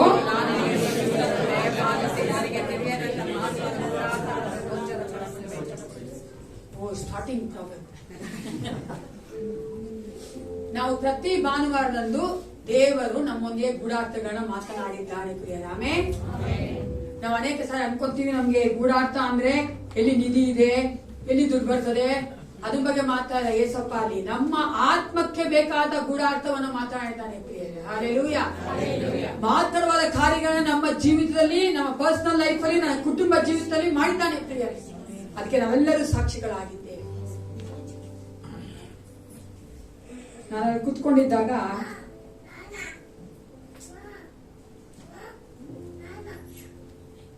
ಈ ವಚನ ದೇವ್ರು ನನ್ಗೆ ಕೊಟ್ಟಿದ್ದು. ಅನೇಕರು ನಾವೇನ್ಕೊಂಡ್ಬಿಟ್ಟಿದ್ದೀವಿ ಗೂಢಾರ್ಥಗಳು, ಮಹತ್ತರ ಕಾರ್ಯಗಳಂದ್ರೆ ಲೋಕದ ರೀತಿಯಲ್ಲಿ ದೇವ್ರು ನಮ್ಗೆ ತೋರಿಸ್ಕೊಡ್ತಾನೆ. ದೇವರು ಲೋಕದ ರೀತಿಯಲ್ಲಿ ತೋರಿಸ್ತಾ ಇಲ್ಲ. ಯಾಕಂದ್ರೆ ನಮ್ಮ ಆತ್ಮ ಬಾಳುವುದಾದ್ರೆ ನಾವು ಈ ಲೋಕದಲ್ಲಿ ಚೆನ್ನಾಗಿ ಬಾಳ್ತೇವೆ. ಅದಕ್ಕೋಸ್ಕರವಾಗಿ ಒಂದು ಕ್ಷಣ ಕಣ್ಣುಗಳನ್ನು ಮುಚ್ಚಿಕೊಂಡವರಾಗಿ ಸ್ವಲ್ಪ ಯೋಚನೆ ಮಾಡ್ಕೊಂಡಿದ್ದೀರಿ. ಎಷ್ಟು ಸಾರಿ ನೀವು ಕೇಳ್ಕೊಂಡಿದ್ದೀರಿ ಯೇಸಪ್ಪನ? ನಮ್ಮ ಜೀವಿತಗಳ ದೇವರು ಎಷ್ಟು ಸಾರಿ ಮಹತ್ತರ ಕಾರ್ಯಗಳನ್ನ ಮಾಡಿದ್ದಾರೆ, ಗೂಢಾರ್ಥಗಳನ್ನ ತೋರಿಸ್ಕೊಟ್ಟಿದ್ದಾರೆ. Thank you Jesus. ಯೇಸಪ್ಪ, ಈ ವಾಗ್ದಾನಗಳನ್ನ ನಮ್ಮ ಜೀವಿತದಲ್ಲಿ ನೆರವೇರಿಸಿಕೊಟ್ಟಿದೆ, ಅದಕ್ಕಾಗಿ ನಿನಗೆ ಸ್ತೋತ್ರ ಅಪ್ಪ. ಮುಂದಿನ ವಾರ ಕಳೆದ ನಂತರ ನಾವು 12ನೇ ತಿಂಗಳಿಗೆ ಬರ್ತೇವೆ ಕರ್ತ. ಈ ವರ್ಷದ ಕೊನೆಯ ತಿಂಗಳಿಗೆ ಬರ್ತೇವೆ ರಾಜ. ನೀನು ಈ ವಾಗ್ದಾನದ ಪ್ರಕಾರವಾಗಿ ನಮ್ಮೊಂದಿಗೆ ಮಾತನಾಡುತ್ತಿದ್ದಿ. ಪ್ರತಿ ಭಾನುವಾರ ಮಾತನಾಡುತ್ತಿದ್ದಿ. ಪ್ರತಿ ಸಭೆಯಲ್ಲಿ ನಾವು ವಾಕ್ಯ ಓದುವಾಗ ಮಾತನಾಡುತ್ತಾ ಇದ್ದಿ. ಸ್ವಲ್ಪ ನಿನ್ನ ವಾಕ್ಯಗಳನ್ನ ಕೇಳುವಾಗ ನೀನು ಮಾತನಾಡುತ್ತಾ ಇದ್ದಿಲ್ಲ ಕರ್ತ. ಹೌದು ರಾಜ, ಈ ಒಂದು ವಾಗ್ದಾನದ ಹಾಗೆ ಇನ್ನೂ ಅಧಿಕವಾಗಿ ನಿನ್ನ ಗೂಢಾರ್ಥಗಳನ್ನು ತಿಳ್ಕೊಳ್ಳುವಂತ ಮಕ್ಕಳಾಗಿ, ಮಹತ್ತರವಾದ ಕಾರ್ಯಗಳನ್ನ ಹೊಂದಿಕೊಂಡಂತ ಮಕ್ಕಳಾಗಿ ನಾವು ಪ್ರತಿಯೊಂದು ಕುಟುಂಬದಲ್ಲಿರುವಂತ ಪ್ರತಿಯೊಬ್ಬ ಮಕ್ಕಳು ಬೆಳೆಯುವಂತೆ ಕಾರ್ಯ ಮಾಡಿ ಯೇಸು ಕ್ರಿಸ್ತ ನಾಮದಲ್ಲಿ ಪ್ರಾರ್ಥಿಸ್ತೇನೆ. ಒಳ್ಳೆ ನನ್ನ ಮನವೇ ಕರ್ತನನ್ನು ಕೊಂಡಾಡು.